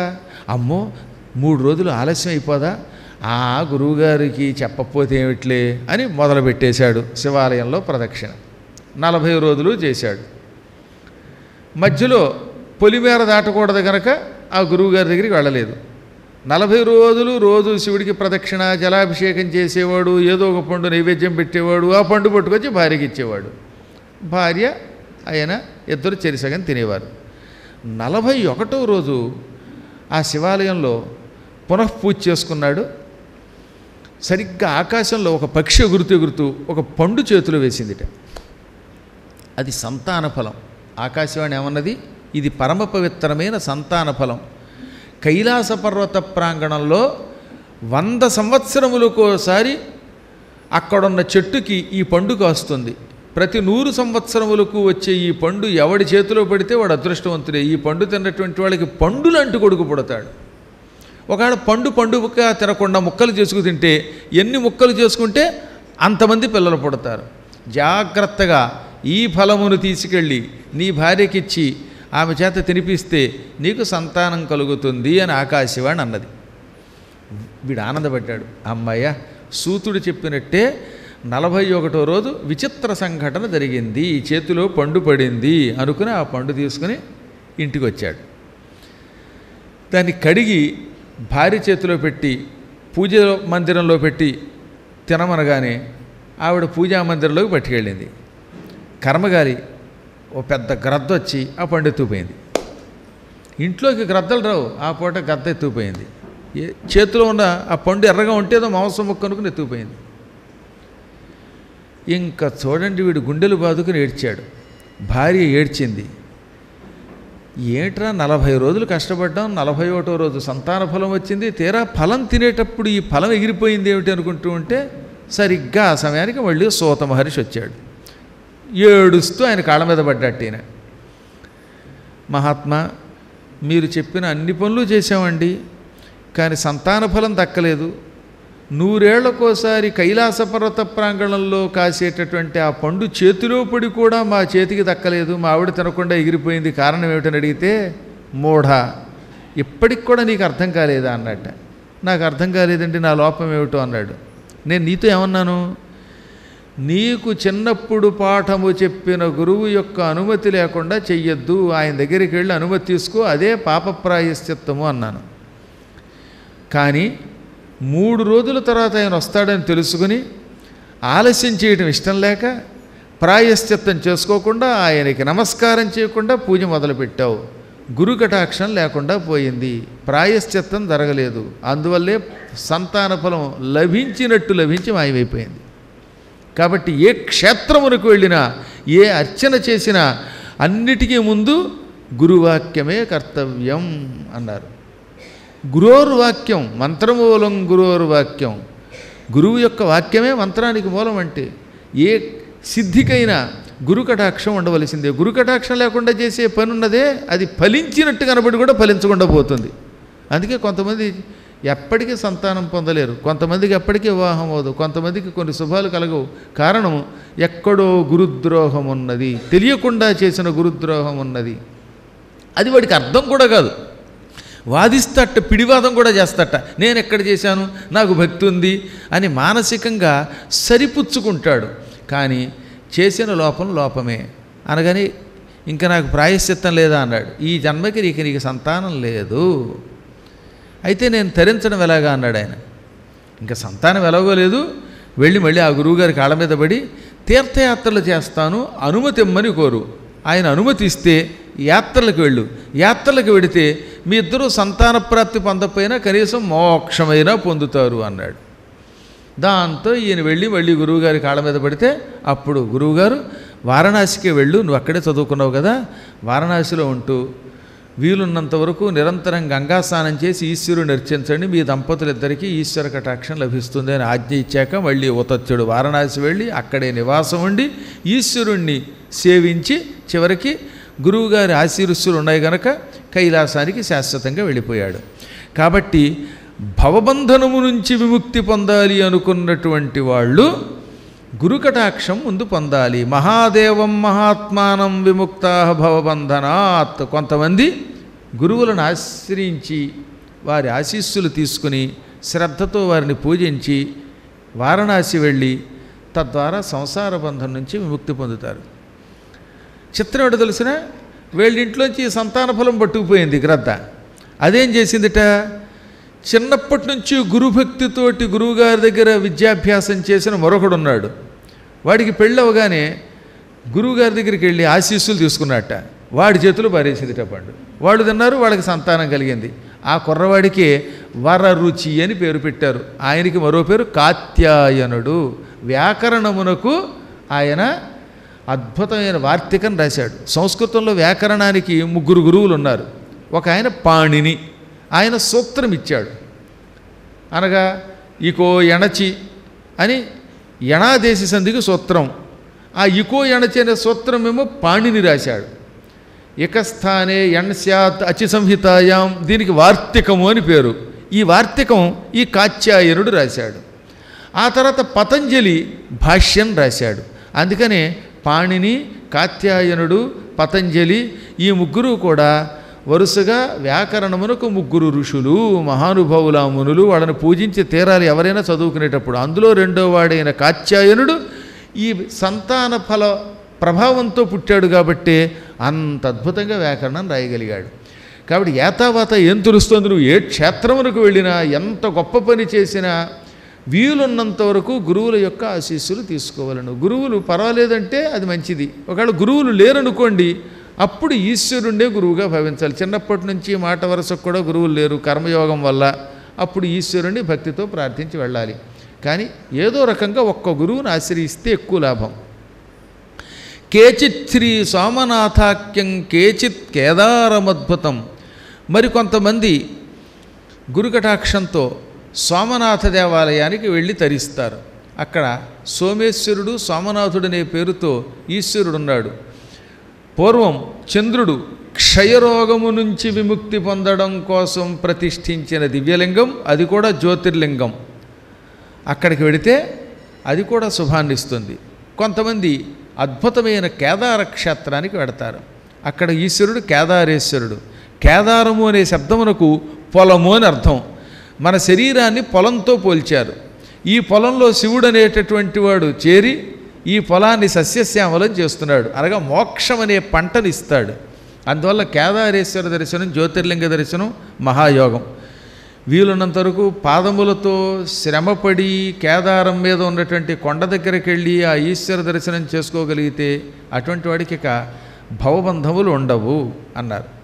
వచ్చే సంవత్సరం వెడుతున్నానులేండి. అక్కడ బృందావనంలో యమునా పుష్కరాలు అవ్వగానే వెంటనే కేదారం, బదరి 2 క్షేత్రాలకి తీసుకెడుతున్నాం. అటువంటిప్పుడు రాగలిగితే మీ అదృష్టం బాగుంటే రాగలుగుతారు. కేచిత్ శ్రీపర్వతం ముఖ్యం. కొంతమంది శ్రీశైల క్షేత్రానికి వెళ్ళి తరిస్తున్నారు. అది కూడా ముఖ్యం అన్నాడండోయ్.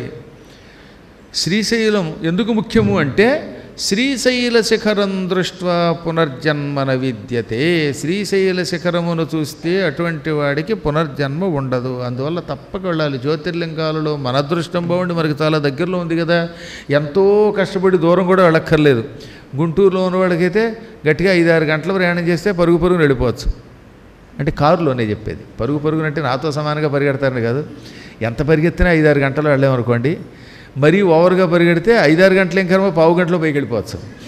కాబట్టి అలా కాకుండా బస్సు ఎక్కితే కూడా 6 గంటల లోపే వెళ్ళిపోతున్నారు ఇవాళ. కారు ఉంటే 5-6 లోపే వెళ్ళిపోవచ్చు. అపూర్వమైన ఆ క్షేత్రం నాకైతే గురుస్థానం. ఎప్పుడు వీలుంటే అప్పుడు మానసికంగా కానీ శారీరకంగా కానీ వెడుతూనే ఉంటాను.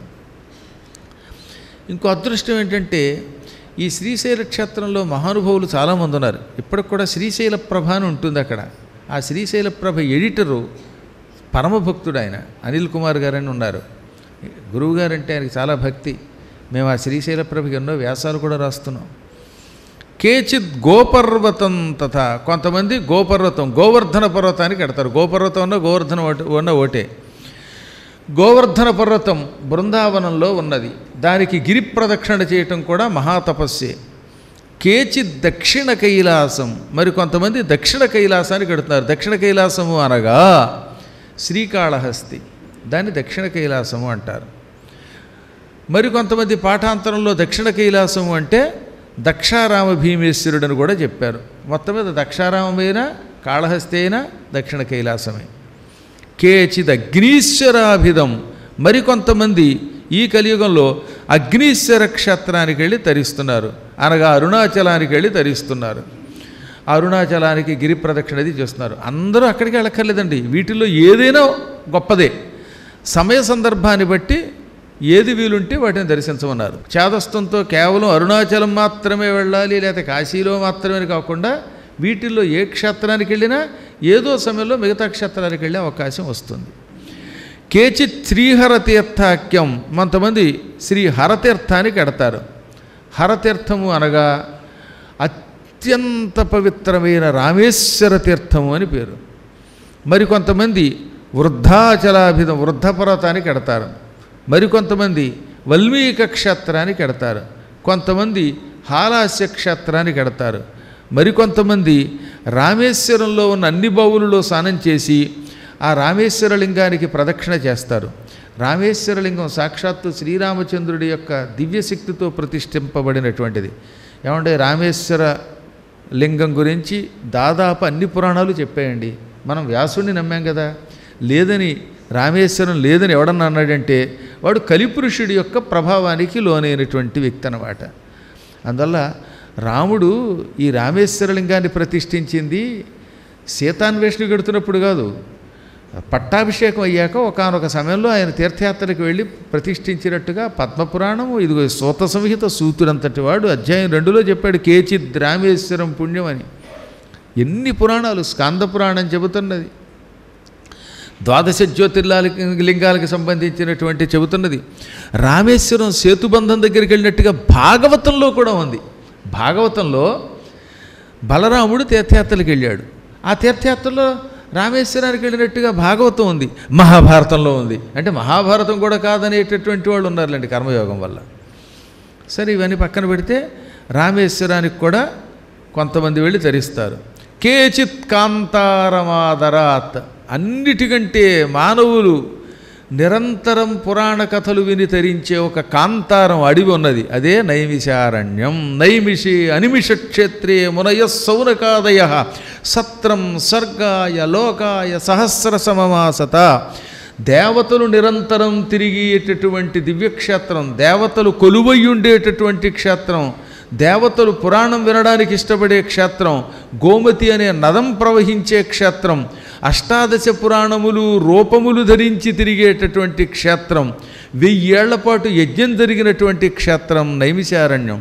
ఈ నైమిషారణ్యానికి ఆదరముతో వెళ్ళి అక్కడ పురాణములు విన్న వాళ్ళంతా కలియుగంలో తరిస్తారు. అందుకే అక్కడ ఆదరాత్ అన్నాడండి. అంటే అడవికి వెళ్ళేవాడు ఏదో భోగాల కోసమో సుఖాల కోసమో రూముల కోసమో కాలక్షేపానికో కాకుండా భక్తితో శ్రద్ధతో వెళ్ళాలి. ఇది నైమిషారణ్యం, ఇక్కడ పురాణములు జరిగాయి, ఇక్కడ వ్యాసుడు ఉండేవాడు, ఇక్కడ సూతుడు 18 పురాణాలు చెప్పాడు, 18 ఉపపురాణాలు చెప్పాడు, ఈ క్షేత్రంలో ఉండడమే మన యోగము అని ఎంతో భక్తితో విశ్వాసంతో శ్రద్ధతో వెళ్ళాలి అక్కడికి. ఎప్పుడైనా క్షేత్రానికి వెళ్ళేటప్పుడు ఇక పరమభక్తితో వెళ్ళాలట. అక్కడ అడుగు తీసి అడుగు వేస్తున్నప్పుడల్లా అక్కడ ఉన్నటువంటి దేవతల్ని తలుచుకోవాలి. ఏదో వెళ్ళాం పరుగున విమానంలో దిగాం, ఆ శివుడికి దండం పెట్టాం, పారిపోయి వచ్చామని కాకుండా ఆదరముతో చూడమన్నాడు అక్కడ. ఈ విధంగా ఆయా ప్రాంతాల్లో పరమాత్మని భక్తితో పూజించాలి. ప్రాప్య పూర్వోక్త మార్గేణ శివం పూజ్య ద్విజోత్తమా. ఈ విధంగా శివుణ్ణి శ్రద్ధతో ఆయా క్షేత్రాలలో పూజించిన వాళ్ళంతా తరిస్తారు. చెప్పాను కదా, సులభోపాయాలు ఇంకా చాలా ఉన్నాయి. కొంతమందికి డబ్బు ఉండదు, కొంతమందికి డబ్బున్న జబ్బు వల్ల ప్రయాణం చేసే ఓపిక ఉండదు, వయస్సు ముదిరిపోయింది, అనారోగ్యం వచ్చింది, యాత్రలకు వెళ్ళలేరు. అటువంటి వాళ్ళకి ఏమన్నాడు, కేచిత్ స్వే గృహే దేవం సమారాధ్య యథాబలం అని 20వ శ్లోకం చెబుతున్నది. నాయనలారా, ఏ కారణం చేతనైనా డబ్బు లేకపోయినా, ఓపిక లేకపోయినా, సమయం అనుకూలించకపోయినా అటువంటి వాళ్ళు ఇంటిలోనే శంకర లింగాన్ని ప్రతిష్ఠించుకొని యథాశక్తిగా పూజించండి.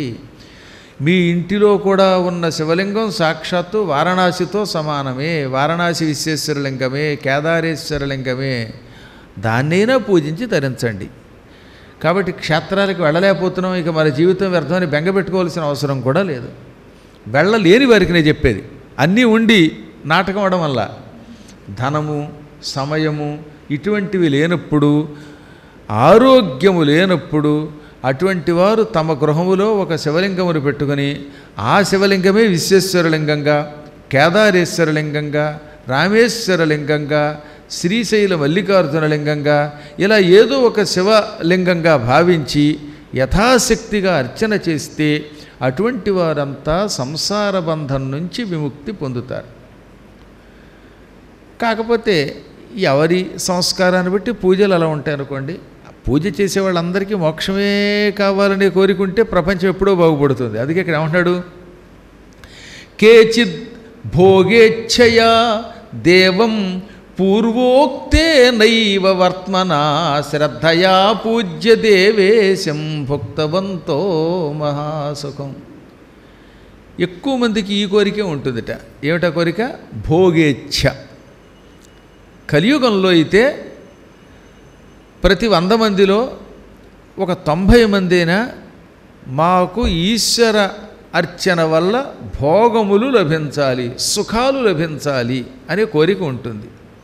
డబ్బు, ఇళ్ళు, వస్తువులు, వాహనాలు, బంగారాలు, బంగారం వంటి సుఖాలు, బంగారం వంటి జీవితాలు కావాలనే కోరిక ఉంటుంది కదా. అటువంటి వాళ్ళంతా ఈ కలియుగంలో శివుడి యొక్క లింగాన్ని భక్తితో పూజించి కావలసిన కోరికలు తీర్చుకుంటారు. శ్రద్ధతో పూజ చేస్తే శివుడు ముందు భోగములు ఇస్తాడు. ఇక కొంతమంది ఉంటారు, మాకు మోక్షమే కావాలనుకుంటారు, వారికి ముక్తి లభిస్తుంది, అసలు మాకు ఏ కోరిక లేదు, నువ్వు మాకు ఏది ఇవ్వాలనుకుంటే అది ప్రసాదించు అని కోరుకుంటే అటువంటి వాళ్ళకి భోగం మోక్షం రెండు వస్తాయిటండోయ్. అందుకే ఈశ్వరార్చన చేసేటప్పుడు, ఈశ్వర మాకు ఏం కోరుకోవాలో తెలియదు, ఎలా పూజించాలో తెలియదు, ఏదో పెద్దలు చెప్పారు కనుక శివలింగాన్ని ఇంట్లో పెట్టుకుని పూజిస్తున్నాం, మేము దేనికి అర్హులమో అది ప్రసాదించు అంటే అప్పుడు ఆయన ఏం చేస్తాట, భుక్తి ముక్తి ఫలప్రదం. ఆ పూజతో భుక్తి ముక్తి రెండూ ప్రసాదిస్తాడు. అందుకే ఫలితం ఆయనకే వదిలేయండి. ఈ ధన కనక వస్తు వాహనాది ఇంత చేంతాడంత సంకల్పం చెప్పుకోక్కర్లేకుండా యథాయోగ్యం తథాకురు అంటే దానికి తగింది ఆయన ఇచ్చేస్తాడు. ఈ మాట విన్నవాళ్ళంతా వెంటనే పురాణం వింటున్న వాళ్ళు ముందు శివార్చన చేశాక మిగతా పురాణం కొనసాగిద్దుగానిలే అని వెంటనే అప్పటికప్పుడు అర్చన చేశారటండోయ్. నాకు ఆశ్చర్యం ఏంటంటే ఈ పురాణంలో గొప్పతనం ఎప్పుడో తర్వాత చేస్తామని కాకుండా ఒక్క నిమిషం ఇక్కడ ఆపు కథ అన్నారు. మీరు మంచివాళ్ళు, ఆపమంటలేదు నన్ను. సూతుణ్ణి సౌనకాదులు ఆపమన్నారట. ఆపమని ఇతి శ్రుత్వా మునిశ్రేష్టా సోతం సర్వార్థసాగరం ప్రణమ్య పూజయామాసు శంకరం శశిభూషణం. ఓ నమస్కారం చేసి సూతుడిని కాసేపు పురాణం ఆపమని వెంటనే శివలింగాన్ని అక్కడికి తెప్పించుకొని అర్చన చేసి పూజించి తరించారు. ఆ తర్వాత మళ్ళీ మిగతా కథ కొనసాగించమన్నారు. అంటే మధ్యలో గ్యాప్ ఇచ్చారన్నమాట. ఆయన గ్యాప్ ఇస్తే కూడా చెప్పగలడు, మనం గ్యాప్ ఇస్తే చెప్పలేం. ఎందుకంటే గ్యాప్ ఇస్తే మీరంతా లేచి వెళ్ళిపోతారు, మళ్ళీ మిమ్మల్ని అందరినీ కూర్చోబెట్టాలంటే ఎంత కష్టం. అందుకని ఇప్పుడు మీరంతా విని ఇంటికి వెళ్ళాక చేసుకోండి యథాశక్తిగా. పూజయా సదృశం పుణ్యం నాస్తి లోకత్రయేష్వపి పూజయైవ మహాదేవ శంకర పరమేశ్వర. శివపూజతో సమానమైనటువంటి పవిత్ర కార్యక్రమం మరొకటి ఈ త్రిలోకాలలో లేదు. కాబట్టి గొప్ప కార్యక్రమం అంటే పూజయే. ఆ మహాదేవుణ్ణి భక్తితో పూజించండి. ఆయనకి మహాదేవుడు, శంకరుడు, పరమేశ్వరుడు, నీలకంఠుడు, విరూపాక్షుడు, శివుడు అని నామాలున్నాయి. ఆయన యథాశక్తి పూజ చేస్తే ఆనందపడిపోయి ప్రసన్నుడవుతాడు, రక్షిస్తాడు. అందుకే నిత్యం ప్రసీదతి, నిత్యం ప్రసన్నుడై కాపాడతాడు, రక్షిస్తాడు. ఆ పూజ కూడా ఎక్కువ కష్టపడకరకుండా ఇన్ని నీళ్లు చుక్కలు తెలిసినా సంతోషపడతాడు, ఆకు విసిరినా సంతోషపడతాడు, ఏమీ లేకపోతే కేవలం నమస్కారం చేసినా సంతోషం పొందుతాడు. దేవదేవుడు, సనాతనుడు, సర్వ జగత్కారణుడు, అందువల్ల ఆయన్ని ఈశ్వరుడు అన్నారు. ఆయన్నొక్కడిని పూజిస్తే సకల దేవతల్ని పూజించినట్టే. ఒక గుళ్ళోకి వెళ్ళారట. ఆ గుళ్ళో ఓ పక్కన రకరకాల దేవతలు కనబడ్డారు. విఘ్నేశ్వరుడు కనబడ్డాడు, కుమారస్వామి కనబడ్డాడు, శివుడు ఉన్నాడు, పార్వతి ఉన్నది, గంగ ఉంది, పార్వతి ఉంది, రాముడు ఉన్నాడు, ఇంకో శారదామాత ఉన్నది, నవగ్రహాలు ఉన్నాయి, ఇన్ని ఉన్నాయి. ఇన్నిటినీ పూజించడానికి ఒకరోజు మనకి టైం సరిపోవట్లేదు. సమయం ఉంటే పర్లేదనుకోండి, రిటైర్ అయిపోయిన వాడు అన్నీ తిరిగి ప్రదక్షిణ చేస్తాడు. సమయం లేక ఏదో లఘువుగా అర్చన చేసి అందరినీ పూజించిన ఫలితం పొందాలనుకున్నాడు. అప్పుడు ఏం చేయాలి? శివుడికి భక్తితో నమస్కారం చేసేస్తే సర్వదేవతల్ని పూజించినట్టే. పూజితా దేవతా సర్వా ఇది వేదాంత నిశ్చయ అన్నారు. వేదాంతం నిర్ణయించింది. అందుకని గుళ్ళోకి వెళ్ళగానే నాకు ఎక్కువ సమయం లేదు స్వామి, నా ఉద్యోగానికి వెళ్ళిపోతున్నానని భక్తితో ఆ శివుడికి నమస్కరించిన, ఆయన విభూతి రవ్వంత ధరించిన, శివుడి మీద ఒక్క చుక్క నీరు పోసిన, ప్రదక్షిణ చేసిన ఆ ఆలయములో ఉన్న సకల దేవతలను దర్శించి పూజించిన ఫలితం వచ్చేస్తోంది. అందుకే ఇక్కడ మళ్ళీ చెప్పాడు, పూజితే దేవదేవేశే పురాణే సర్వకారణే పూజితా దేవతా సర్వే, పూజితా దేవతా సర్వా ఇది వేదాంత నిశ్చయ అన్నారు. కాబట్టి అది వేదాంత నిశ్చయం. అది ఇప్పుడు ఈ నైమిషారణ్యవాసులు ఓ అనుమానం వ్యక్తం చేశారు. శివుణ్ణి పూజించే విధానం తెలిసింది, శివుణ్ణి పూజించినట్టే శివభక్తుణ్ణి కూడా పూజించాలి అని పెద్దలు చెబుతున్నారు. శివభక్తుణ్ణి పూజించే విధానం ఎటువంటిది, దాని ఫలితం ఏమిటి, ఈ విషయం మాకు చెప్పు. ఎప్పుడు కూడా ఈశ్వరుణ్ణి పూజించినట్టే ఈశ్వర భక్తుల్ని పూజించాలి. శివుడు ఎంత గొప్పవాడో శివభక్తుడు ఇంకా అంతకంటే గొప్పవాడు. అందుకే బసవేశ్వరుడు ఒక గొప్ప వచనం ఇచ్చాడు మనకి. పయోధిగణమే పయోధి కన్నను పయోధి దాల్చిన పృథ్విఘనంబగు పృథ్విఘనంబే పృథ్వికన్నను పృథ్విని దాల్చిన సహస్ర పణియగు శేషుడు ఘనమగు శేషుడు ఘనమే శేషుని కన్నను శేషముద్రికాలంకృత భాసుర మంజీరఘలంఘలరావాంకిత మహామహేశ్వరి పార్వతి ఘనమగు పార్వతి ఘనమే పార్వతి కన్నను పార్వతినే తన సగముగా దాల్చిన శివుడు ఘనంబగు శివుని కన్న శివ భక్తుడే ఘనమగు స్వామి కోడల సంగమ దేవ. సముద్రం చాలా గొప్పది, ఎంతో పెద్దది.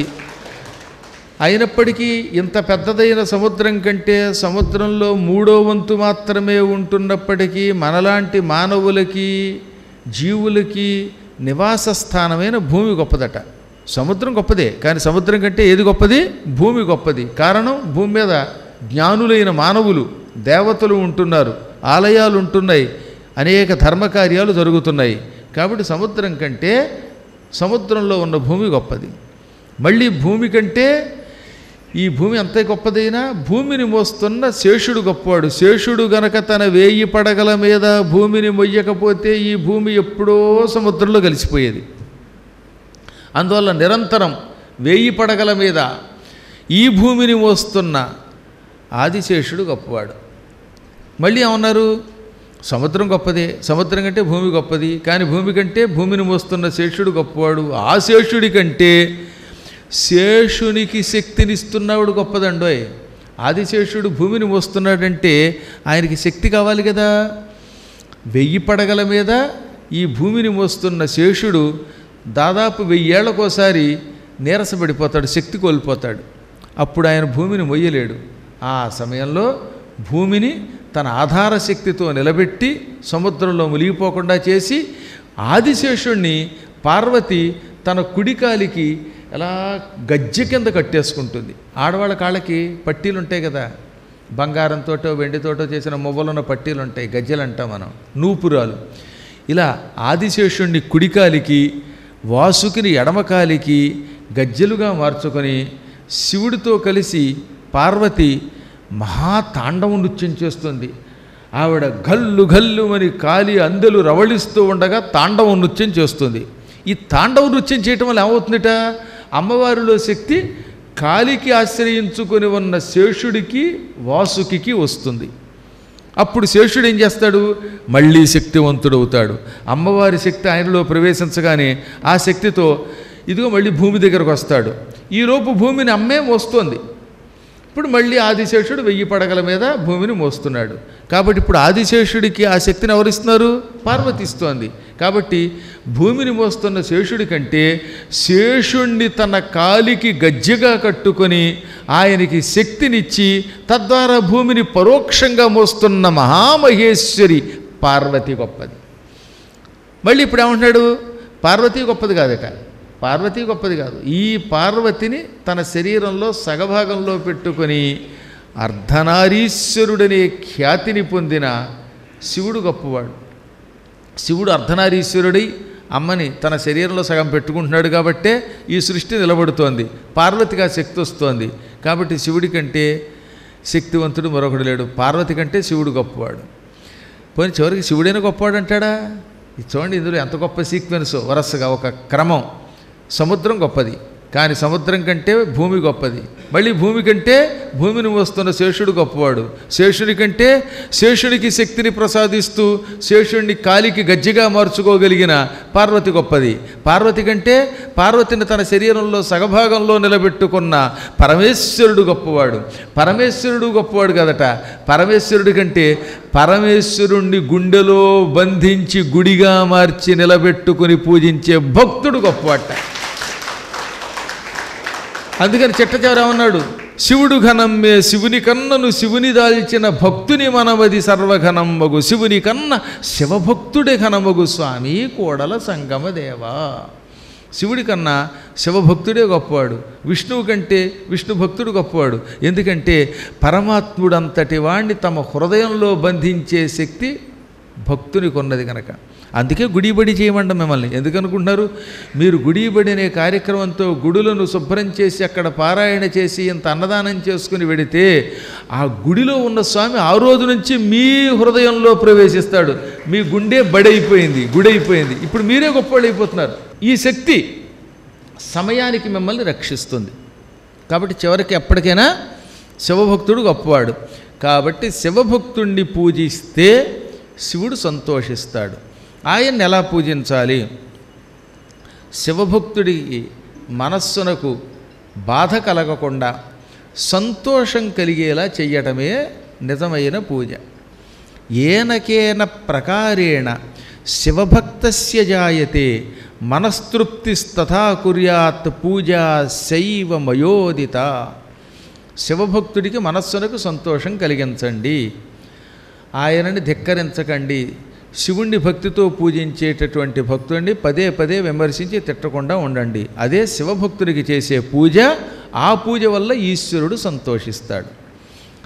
మహానుభావులై నిరంతరం భగవంతుని కథలని కంఠస్థం చేసి శివుడి యొక్క లింగ విధానము, అర్చా విధానము, పూజా విధానము, శివ ప్రదక్షిణ విధానము, శివక్షేత్రముల మహిమ చెప్పేటటువంటి వాడు ఉత్తమ శివభక్తుడు. అటువంటి వాడు కనపడితే ఏం చేయాలట? అటువంటి శివభక్తుడు కనపడితే వెంటనే ఆయన కుర్చీలో కూర్చోబెట్టాలి, కాళ్ళు పళ్ళెంలో పెట్టాలి. ఆ పళ్ళెంలో పెట్టిన కాళ్ళని శుద్ధ జలంతో కడగాలి. అది కూడా శుద్ధ జలం అన్నాడు, కుళ్ళు నీరు కాదు. శుద్ధతోయం సమాదాయ శివభక్తస్య సాదరం పాదం ప్రక్షాళయేత్సాపి పూజా విప్రా గరీయసి. పరమ పూజ్యుడు పండితుడైన ఒక శివభక్తుడు దొరకగానే భక్తితో ప్రార్థించి ముందు ఆసనం ఇచ్చి కూర్చోబెట్టు. స్వచ్ఛమైన పళ్ళెంలో కాళ్ళు పెట్టు. మురికి లేని శుద్ధమైన నీరు తీసుకురా, మంచి నీరు తీసుకురా. సాదరముగా ఆయన పాదాల మీద ఆ నీళ్లు పోసి కడుగు. దంపతులుగా ఉన్నారనుకోండి, అప్పుడు భార్య నీళ్లు పోస్తూ ఉండగా భర్త కడగాలి, లేదా భర్త నీళ్లు పోస్తూ ఉండగా భార్య కడగాలి. ఇద్దరిలో ఎవరైనా కడగచ్చు. ఒక్కడే ఉన్నప్పుడు తానే నీళ్లు పోసి తానే కడగాలి.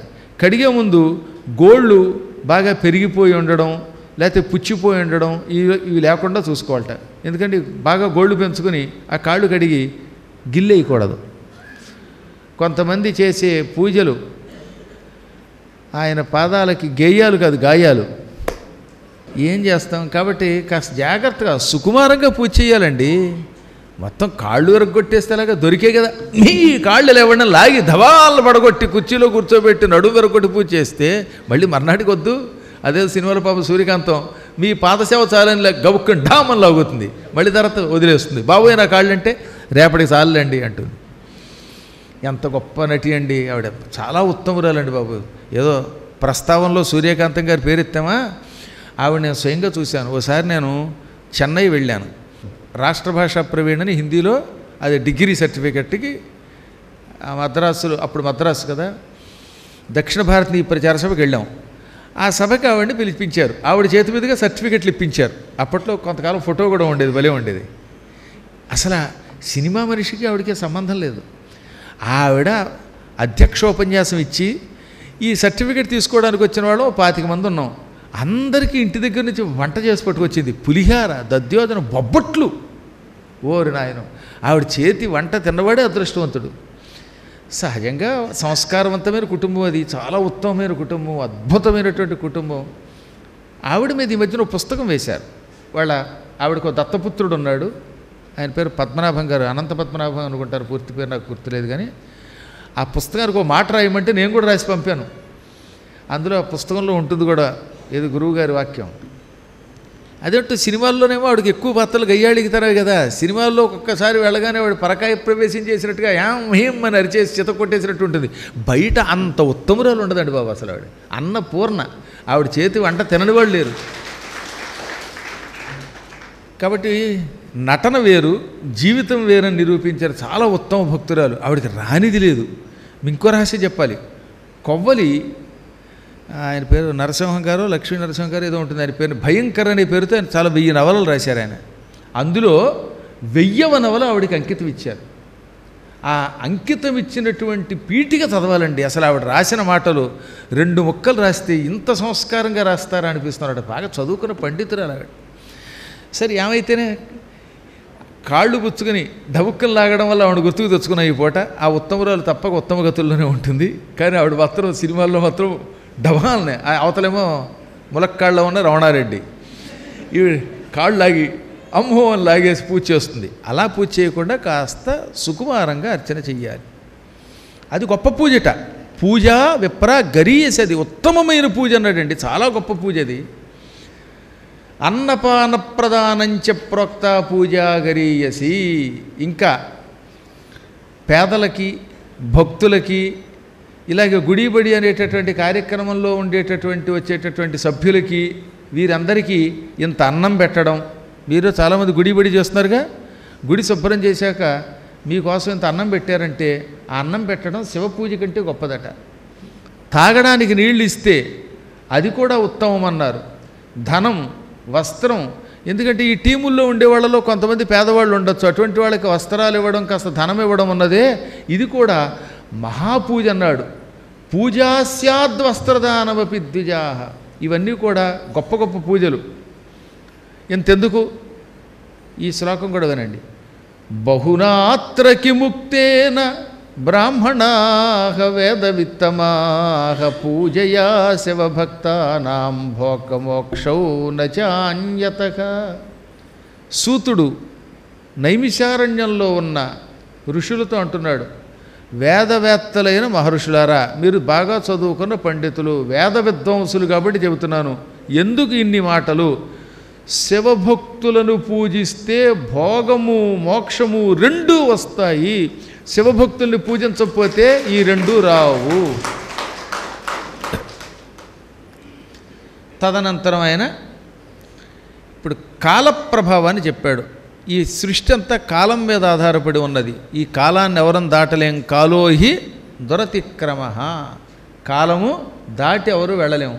కాలం వల్లే మనిషి పెరుగుతున్నాడు, శుభం పొందుతున్నాడు, అశుభం పొందుతున్నాడు, పడుచాడవుతున్నాడు, ముసలాడవుతున్నాడు, ఒత్తుగా ఉన్న జుట్టు ఊడిపోతూ ఉంటుంది. సరే, ఏది ఏమైనప్పటికీ సమస్తం కాలం మీద ఆధారపడి ఉన్నది. ఆ కాలమే పరమేశ్వర స్వరూపం. ఈ కాలము ఎవరికి లోబడి ఉంటుంది? కాలమునకు లోబడి ఉండవలసిన అవసరం లేని వారెవరు? కాలము యొక్క లెక్క ఏమిటని అడిగితే వాళ్ళకి సూతుడు చెప్పాడు. కాలగణనం చాలా కష్టం, అయినా చెబుతున్నాను. కాష్ఠ పంచదశ ప్రోక్త నిమేష పండితోత్తమ.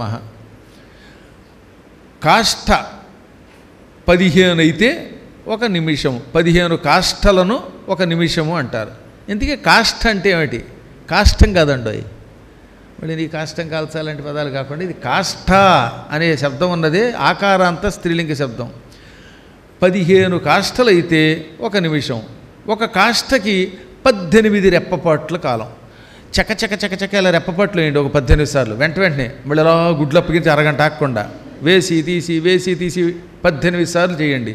18 సార్లు చకచక కంటి మీద రెప్పపాటు వేస్తే వచ్చే కాలమును ఒక కాష్ఠ అంటారు. అలాంటి 15 కాష్ఠలైతే ఒక నిమిషం. అంటే 15 × 18 రెప్పపాట్ల కాలం అయితే ఒక నిమిషం. రెప్పపాటు అనగానే టకటకటక వేసేదని అర్థం అనమాట. అంతేగాని ఎక్కువసేపు బిగుసుకుపోయి కూర్చున్నది కాదు. ఇటువంటి నిమిషములు 30 అయితే ఒక కళ. అందుకే అమ్మవారికి కళ, కాష్ఠ, సరస్వతి అన్నీ ఆవిడే. కళ, కాష్ఠ, నిమిషము అన్నీ ఆవిడ తల్లే. 30 కళలు ఒక ముహూర్తము. అందుకే ముహూర్తము అంటే ఎంత? ఏదో 10:42 అంటే ఆ 10:42 కాదు, దానికి వెనక ముందు కలిపి 30 కళలు. అంటే 10:42కి పెళ్లికి ముహూర్తం పెట్టారంటే దానికి ముందు 15 కళలు, తర్వాత 15 కళలు, మొత్తం 30 కళలు ఉంటాయి. 30 కళలు అంటే ఏం చెప్పాను? ఒక కళ 30 నిమిషాలు. అది దృష్టిలో పెట్టుకోవాలి మనం. మహర్షులారా, ఇంకా 30 ముహూర్తములైతే మానవులకు ఒక దినం. అహోరాత్రము దివారాత్రంతు మానవం ముహూర్తానాం ద్విజాస్త్రింశత్ దివారాత్రంతు మానవం. 30 ముహూర్తములైతే మానవులకి ఒక అహోరాత్రములు 24 గంటలు అవుతాయి. అహోరాత్రాణి విప్రేంద్ర పంచదశ స్మృత. 15 దినములైతే ఒక పక్షం. పాడ్యమి మొదలుకొని పూర్ణిమ వరకు, మళ్ళీ పాడ్యమి మొదలుకొని అమావాస్య వరకు, ఇలా 15 దినములు ఒక పక్షం. అలాంటి 2 పక్షములు ఒక మాసం. అలాంటి 2 మాసములు ఒక ఋతువు. 6 మాసములు ఒక అయనం. ఈ అయనములు దక్షిణాయనము, ఉత్తరాయణం ఉంటాయి. సూర్యభగవానుడు దక్షిణం వేపుగా సంచారం చేస్తే అది దక్షిణాయనం. ఉత్తరం వేపుగా, అందుకే ఒక్కొక్కసారి వాలి కనపడతాడు ఒక్కొక్కప్పుడు తూర్పు దిక్కున, అవునా? అది ఉత్తరాయణం. మానవులకి భూలోకంలో దక్షిణాయనం అయితే స్వర్గవాసులకి రాత్రి కింద లెక్క. అందుకే దక్షిణాయనం 6 నెలలు ఉంటుందా? ఈ 6 నెలలు దేవతలు నిద్రపోతారు. దేవతలు నిద్రపోతారు కాబట్టే దక్షిణాయన కాలంలో శరీరం విడిచిపెడితే ఆ సమయంలో స్వర్గానికి వెళ్ళినా తలుపులు తీసేవాళ్ళు ఉండరు. అందుకని నరకానికి పోతారు. అదే ఉత్తరాయణం అయితే దేవతలకు 6 నెలలు పగలు. అందుకే ఆ కాలంలో పుణ్యాత్ములు చచ్చిపోతే వాళ్ళకి పుణ్యం ఉంటే నరకానికి పోకుండా డైరెక్ట్గా స్వర్గానికి వెడతారు. పుణ్యం ఉన్నప్పటికీ దక్షిణాయనంలో మరణిస్తే 6 నెలల పాటు కూడా ఈ 6 నెలల్లోనూ తలుపులు మూసేసి ఉంటాయి కనుక వాళ్ళు నరకం దగ్గర వెయిట్ చేయాలట.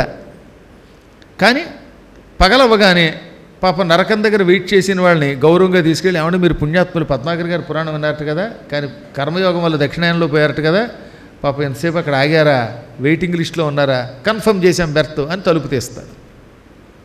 సరే, పాపాత్ముడైతే డైరెక్ట్గా అలాగో నరకానికి పోతాడు. మనం భయపడద్దండోయ్. ఎందుకని?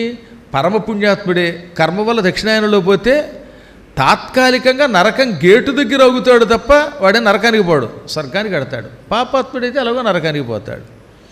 పరమ పుణ్యాత్ముడైతే అటువంటి వాడు స్వర్గానికి ఉత్తరాయణంలో మరణించి వెంటనే వెళ్ళిపోతాడు. అంటే వాడికి ఇక ఆలస్యం కాదు, ఎదురు చూడవలసిన అవసరం ఉండదు.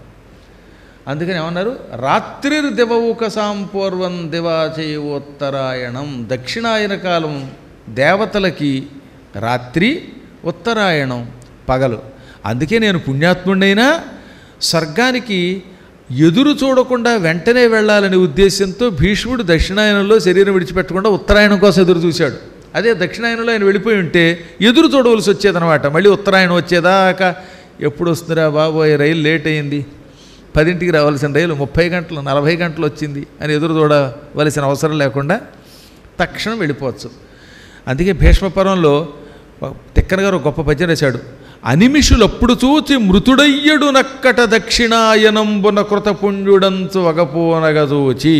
దేవతలు ఆయన పడిపోతూ ఉంటే చూచి, అరే రే ఇంత పుణ్యాత్ముడు దక్షిణాయనంలో శరీరం విడిచిపెడుతున్నాడు, మళ్ళీ స్వర్గానికి రావాలంటే ఉత్తరాయణం వచ్చేదాకా ఎదురు చూడాలి అనుకుంటూ ఉంటే, మీరేం బాధపడకండి, పడిపోయినా ప్రాణం విడిచిపెట్టను, మా నాన్న ఇచ్చిన వరం వల్ల నా ప్రాణం నేను ఎప్పుడంటే అప్పుడే పోతుంది తప్ప లేకపోతే శరీరంలో ఉంటుంది, ఉత్తరాయణం వచ్చేదాకా అంపశయ్య మీదే ఉండి అప్పుడు శరీరం విడిచిపెడతాను అని భీష్ముడు దేవతలతో చెప్పాడు. ఇది మనకి భారతంలో భీష్మపర్వంలో ఉంటుంది. అందువల్ల కొంతమంది యోగ జాతకులు తమ శక్తి వల్ల ఉత్తరాయణం వచ్చేదాకా ఎదురు చూస్తారండి. దక్షిణాయనంలో చచ్చిన పడవాడు, ఎన్ని కష్టాలు వచ్చినా సరే వీడు ఎప్పుడు పోతాడో అని ఇంట్లో వాడు ఎదురు చూసినా పడవాడు. ఎందుకంటే వాడు పుణ్యాత్ముడు కనుక చేసిన పాపం ఏదో ఇక్కడ అనుభవించేస్తాడు. అంతో ఎంతో పాపం ఉంటుంది కదా, అది యాతనా రూపంలో అనుభవించేస్తాడు. మనుష్యులకి ఎలా అయితే పక్షములు, మాసములు, అయనములు, సంవత్సరములు ఉంటాయో అలాగే దేవతలకు కూడా ఉంటాయి. కాకపోతే దేవతల కాలం కొంచెం తేడా. 6 నెలల దక్షిణాయనం కేవలం ఒక రాత్రి, 6 నెలల భూలోకంలో కాలం ఉత్తరాయణం వాళ్ళకు ఒక పగలు. కాబట్టి మనకిక్కడ సంవత్సరం గడిస్తే వాళ్ళకి ఓన్లీ డే అండ్ నైట్. అందుకే దేవతలకి దివ్యకాలము, దివ్య సంవత్సరాలు, దివ్యమాసములు అని పేరు. మనది మానవ కాలమానం. 12,000 దివ్య సంవత్సరములైతే 4 యుగములు దివ్య సంవత్సరాలు. మనకి 4 యుగాలు గడవాలంటే కలియుగం, ద్వాపర యుగం, త్రేతాయుగం, కృతయుగం, ఈ 4 యుగాలు గడిస్తే పైన 12,000 దివ్య సంవత్సరాలు గడుస్తాయి. ఇందులో చతుర్యుగాల్లో దేవతల యొక్క 4,000 దివ్య సంవత్సరాలు కృతయుగం. అంటే మీకు అర్థమైంది కదా, 17,28,000 సంవత్సరాలు భూలోకంలో గడిస్తే దేవతలకి అది 4,000 దివ్య సంవత్సరాలు అవుతాయి. అది కృతయుగం.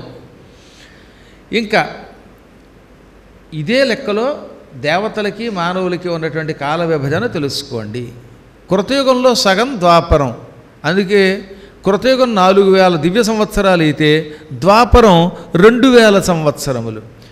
మళ్ళీ ద్వాపరంలో సగం అయితే కలియుగం. అందుకే కలియుగం 1000 దివ్య సంవత్సరములు. కృతయుగం 4,000 సంవత్సరాలు, త్రేతాయుగం 3,000 సంవత్సరాలు, ద్వాపరం 2,000 సంవత్సరాలు, కలియుగం 1,000 కలిపి వెరసి మొత్తం 12,000 దివ్య సంవత్సరములు ఒక చతుర్యుగం అవుతుంది.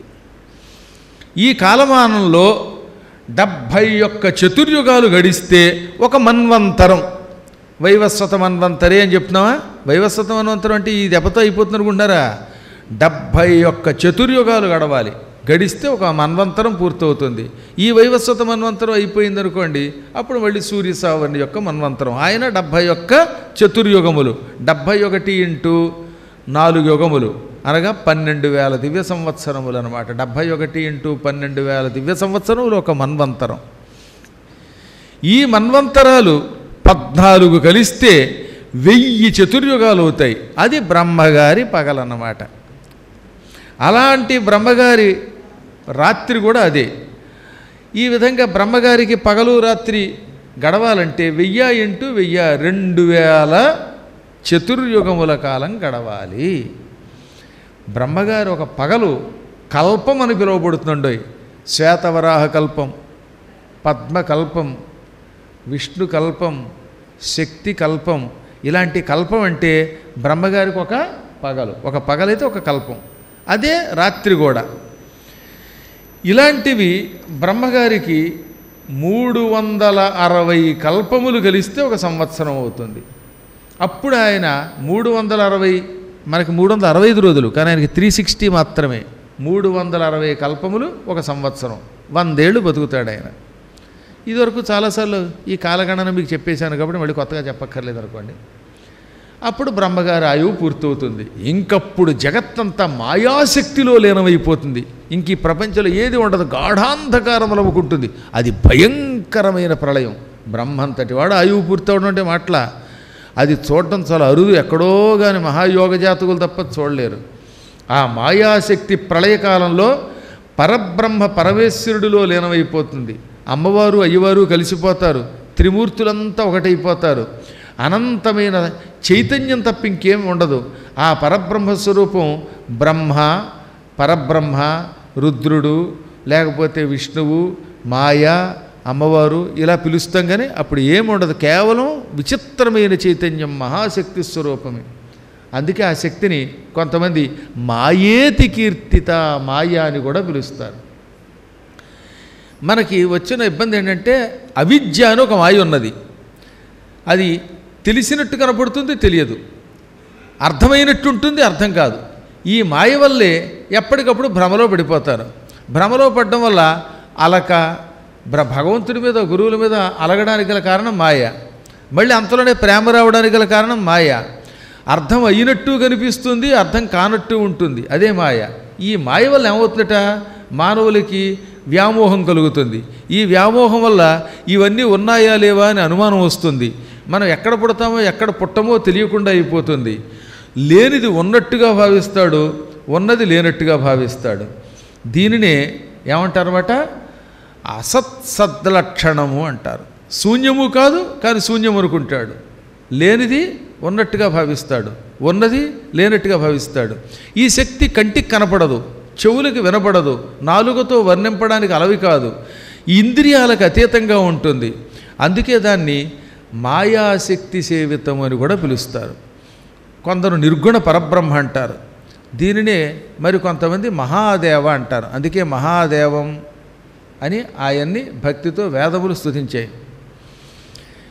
ఆ మహాదేవుడే ఒక్కొక్కప్పుడు లింగరూపం, ఒక్కొక్కప్పుడు జటాజోటాలు ధరించిన రూపం, ఒక్కొక్కప్పుడు కిరీటాలు ధరించిన రూపం, ఒక్కొక్కప్పుడు ఆదిశేషుడి మీద పడుకున్న విష్ణు రూపం, ఒక్కొక్కప్పుడు తెల్లతామర పువ్వు మీద కూర్చున్న బ్రహ్మరూపం, మరొకప్పుడు రుద్రరూపం, ఒక్కొక్కప్పుడు అమ్మవారి రూపాల్లో కనపడుతూ ఉంటాడు. ఈ కాలాతీతుడు గనక ఆయన్ని శివుడు అన్నారు. శివ కాలానవిచ్ఛిన్న కాలతత్వం యథా తథా. కాలతత్వం తెలిసినవాడు శివుడే. ఆయన కాలానికి అతీతుడు, కాలుడు, కాలకాలుడు, కాలాతీతుడు, మృత్యుంజయుడు అని అందుకే పిలిచారు.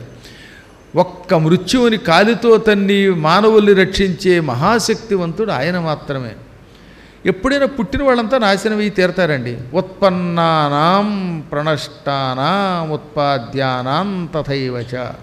అంటే పుట్టాడు అంటే చావు తప్పదు, చచ్చాడు అంటే మళ్ళీ పుడతాడు.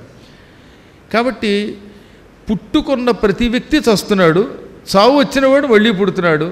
పుట్టినవాడు కాదు గనక, తనయంత తాను రూపం ధరించినవాడు గనక ఈశ్వరుడు వీటికి అతీతుడు, కాలానికి అతీతుడు. ఆయనకి పుట్టుక లేదు, రూపం తనంత తానే ధరించాడు గనక దానివల్ల ఏమవుతుంది, నాశనము ఉండదు. అంతటా వ్యాపిస్తాడు, అలా రూపం ధరిస్తాడు. చిన్న చిన్న అణువుల కింద కనపడుతున్నటువంటి కొన్ని పదార్థాలు ఉన్నాయి. ఇవి విచ్ఛిన్నమైపోతే మళ్ళీ కలుస్తాయి. అలా విచ్ఛిన్నమైపోయినప్పుడు అనంత చైతన్యం కలిసి ఒక చోటకి చేరినప్పుడు శివుడు అనే పేరుతో ఒక రూపం ధరిస్తాడు ఆయన.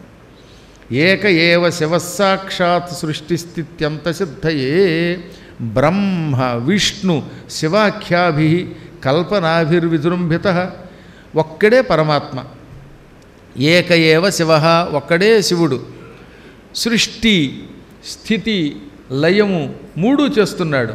ఆయనే బ్రహ్మ, ఆయనే విష్ణువు, ఆయనే రుద్రుడు. బ్రహ్మరూపంలో సృష్టి చేస్తున్నాడు, విష్ణు రూపంలో పోషిస్తున్నాడు, రుద్రుడి రూపంలో లయం చేసుకుంటున్నాడు. రజోగుణాన్ని స్వీకరించి ఈ రజోగుణంతో బ్రహ్మరూపంలో సృష్టి చేస్తున్నాడు ఆయన. పిల్లలు పుట్టాలి అంటే అందుకే స్త్రీలో రజస్సు ఉండాలి. అందుకే రజస్సులుగా ఉన్నంతకాలమే సంతాన ప్రాప్తికి యోగ్యురాలు అవుతుంది. ఆ రజస్సు ఉడిగిపోతే ఇక అప్పటి నుంచి ఆవిడ సంతాన ప్రాప్తికి అనర్హురాలు అవుతుంది. బ్రహ్మదేవుడు ఈ రజోగుణమును స్త్రీలో రజస్సుగా, పురుషుడిలో రేతస్సుగా పెట్టాడు. ఈ ఇద్దరిలో సంతాన ప్రాప్తి కోసం పురుషార్థములలో ఒకటైన కామమును పెట్టాడు. ధర్మ అర్థ కామ మోక్షములనే నాలుగింటిలో కామము ధర్మబద్ధమై సంతాన ప్రాప్తికి ఉపయోగపడడం కోసం ఏర్పాటు చేశాడు. ఆ రకంగా జగత్తును సృష్టిస్తున్నాడు.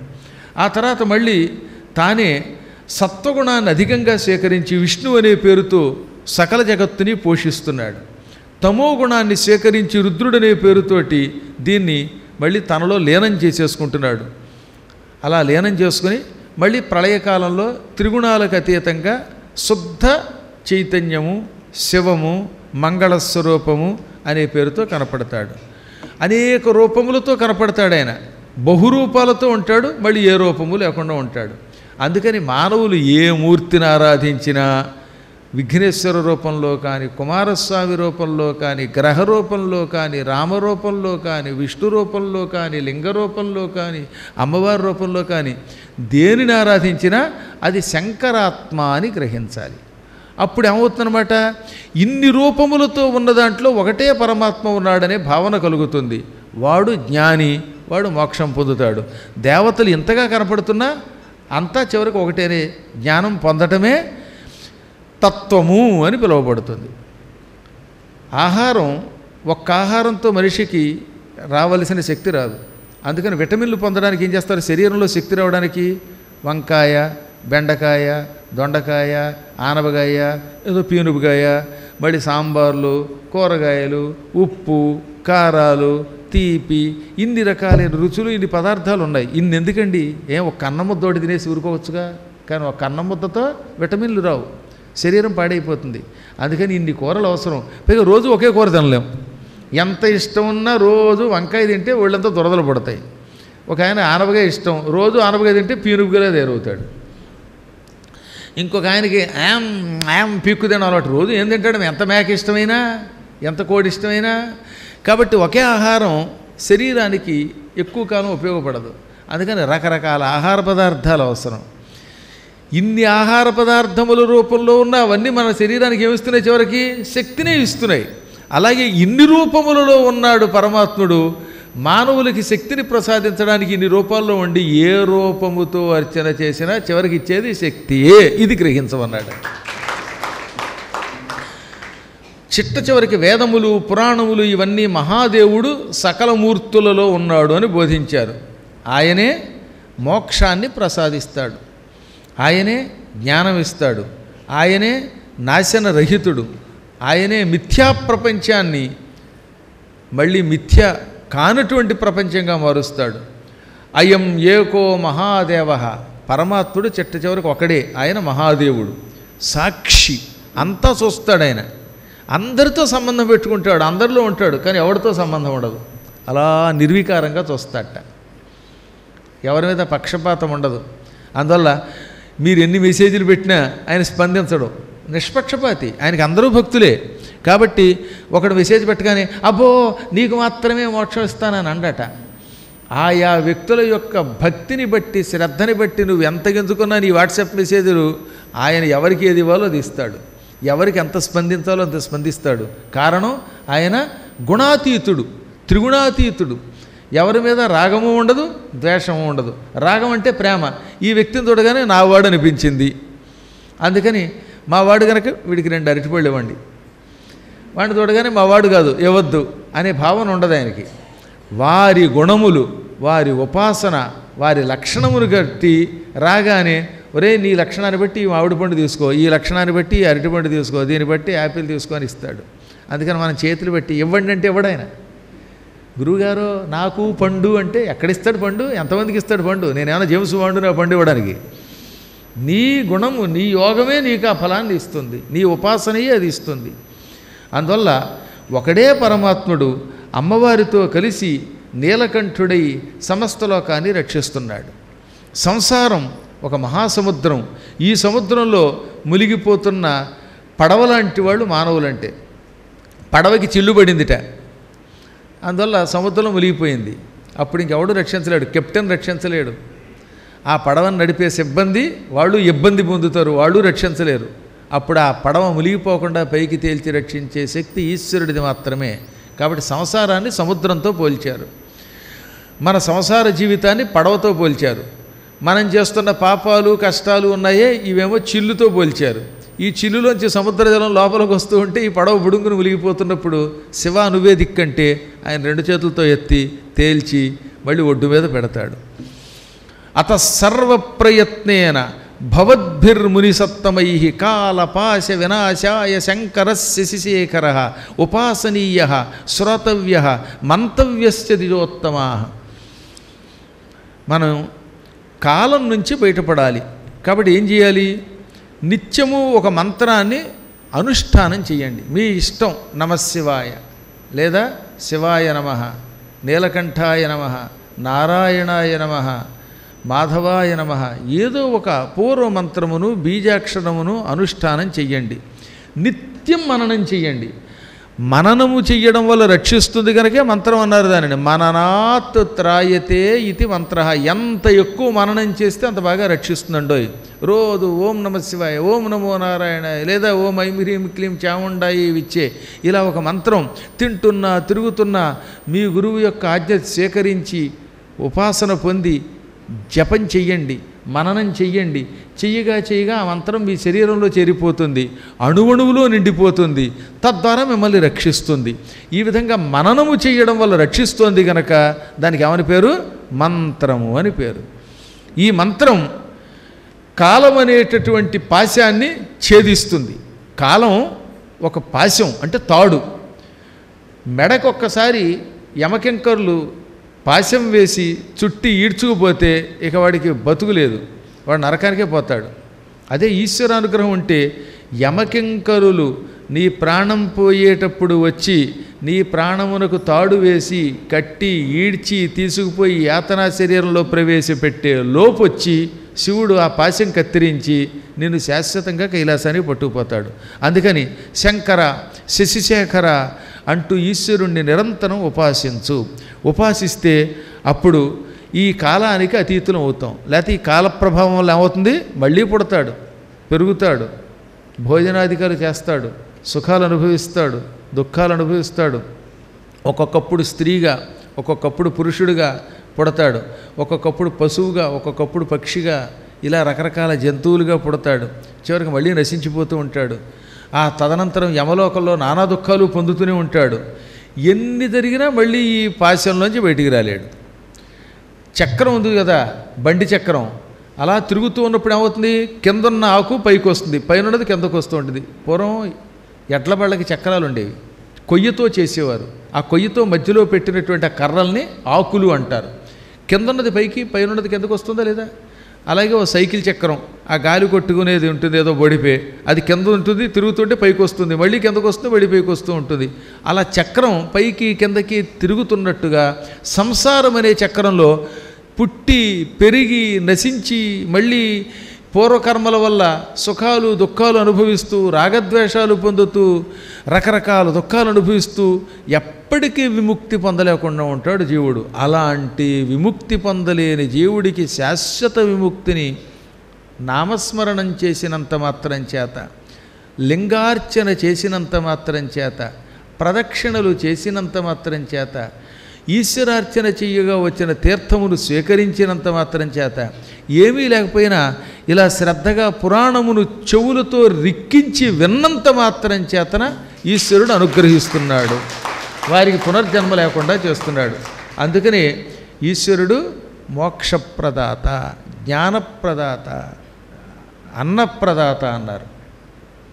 ఇదంతా నేను మా గురువుగారి ద్వారా తెలుసుకున్నాను అన్నాడండి ఆయన. ఇదంతా నా ప్రభావం కాదు, నేనేదో నా దివ్యశక్తితో చెప్పాను అనుకుంటున్నారేమో. ఒకానొకప్పుడు నేను మా గురువైన వేదవ్యాసుణ్ణి నడిస్తే నడిచి, పడుకుంటే పాదాలొత్తి, ఆయన భోజనం చేస్తే భోజనం అందించి, ఎంగిలాకులు ఎత్తి ఆయనకి సేవ చేసి ఆయన ద్వారా విద్య నేర్చుకున్నాను. అంటే గురువుని అలా సేవించాలట.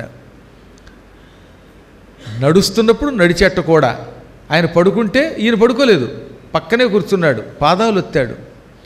ఆయనకి ఏ వస్తువు కావాలంటే ఆ వస్తువు ఇచ్చాడు. ఒక్కనాడు కూడా గురువు మీద అలగలేదు, గురువుగారి మాటని ధిక్కరించలేదు. గురువుగారి మాట ధిక్కరించి ఉంటే సూతుడు ఎంత గొప్ప పండితుడు అయ్యేవాడు కాదు, మనకి జ్ఞానం ఇచ్చేవాడు కాదు. అంటే ఎంత కష్టపడి సేవించాడండి. గురు శుశ్రూష చేయటం చాలా కష్టం. అలా సేవ చేసి ఆయన అనుగ్రహంతో సమస్త శాస్త్రాలు పురాణములు కంఠస్థం చేసి మీకు చెప్పగలుగుతున్నాను అనగానే గురువుగారు చేసిన తపస్సు, ఆయన ఈయన్ని ఎలా సేవించాడు, ఇటువంటి విశేషాలు మళ్ళీ అడిగాళ్ళండి. అది అధ్యాయం 4లో ఉంటుందన్నమాట. హిమాలయ పర్వతంలో వ్యాసుడు తపస్సు చేయటం మొదలైన అపూర్వ ఘట్టాలు రేపు మళ్ళీ 3వ రోజు కార్యక్రమంలో ముచ్చటించుకుంటాం. సన్నుతి చేయవే మనసా, సన్నుతి చేయవే మనసా, ఆపన్న శరణ్యుని హరిని, చక్రధారి కౌస్తుభహారి, చక్రధారి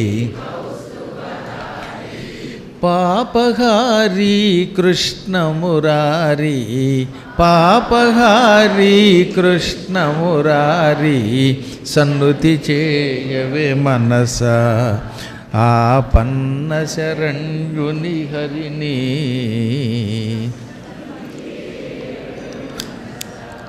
మరులు గొల్లిపే సిరులు మేను, మరులు గొల్లిపే సిరులు మేను, నిలువబోవే మనసా, మరులు గొల్లిపే సిరులు మేను, నిలువబోవే మనసా, స్థిరము కాని ఇహ భోగములా పరము మరువకే మనసా, గోపబాలుని మురళీలోలుని, గోపబాలుని మురళీలోలుని, సన్నుతి చేయవే మనసా, ఆపన్న శరణ్యుని హరిని.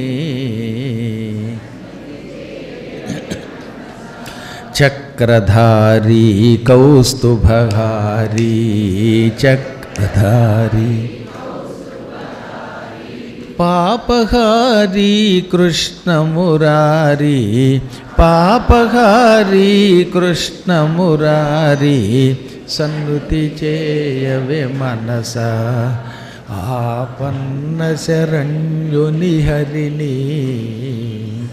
ఆదిదేవుని పాదసేవా, ఆదిదేవుని పాదసేవా, భవపయోధికి నావా, ఆదిదేవుని పాదసేవా, భవపయోధికి నావా, పరమయోగులు చేరగోరే పరమ పదవికి త్రోవా, శేషశాయిని మోక్షప్రదాయిని, శేషశాయిని మోక్షప్రదాయిని, సన్నుతి చేయవే మనసా, ఆపన్న శరణ్యుని హరిని. చక్రధారి కౌస్తుభహారి, చక్రధారి పాపహారి కృష్ణమురారి, పాపహారి కృష్ణమురారి, సన్నుతి చేయవే మనసా, ఆపన్న శరణ్యుని హరిని, సన్నుతి చేయవే మనసా, సన్నుతి చేయవే మనసా.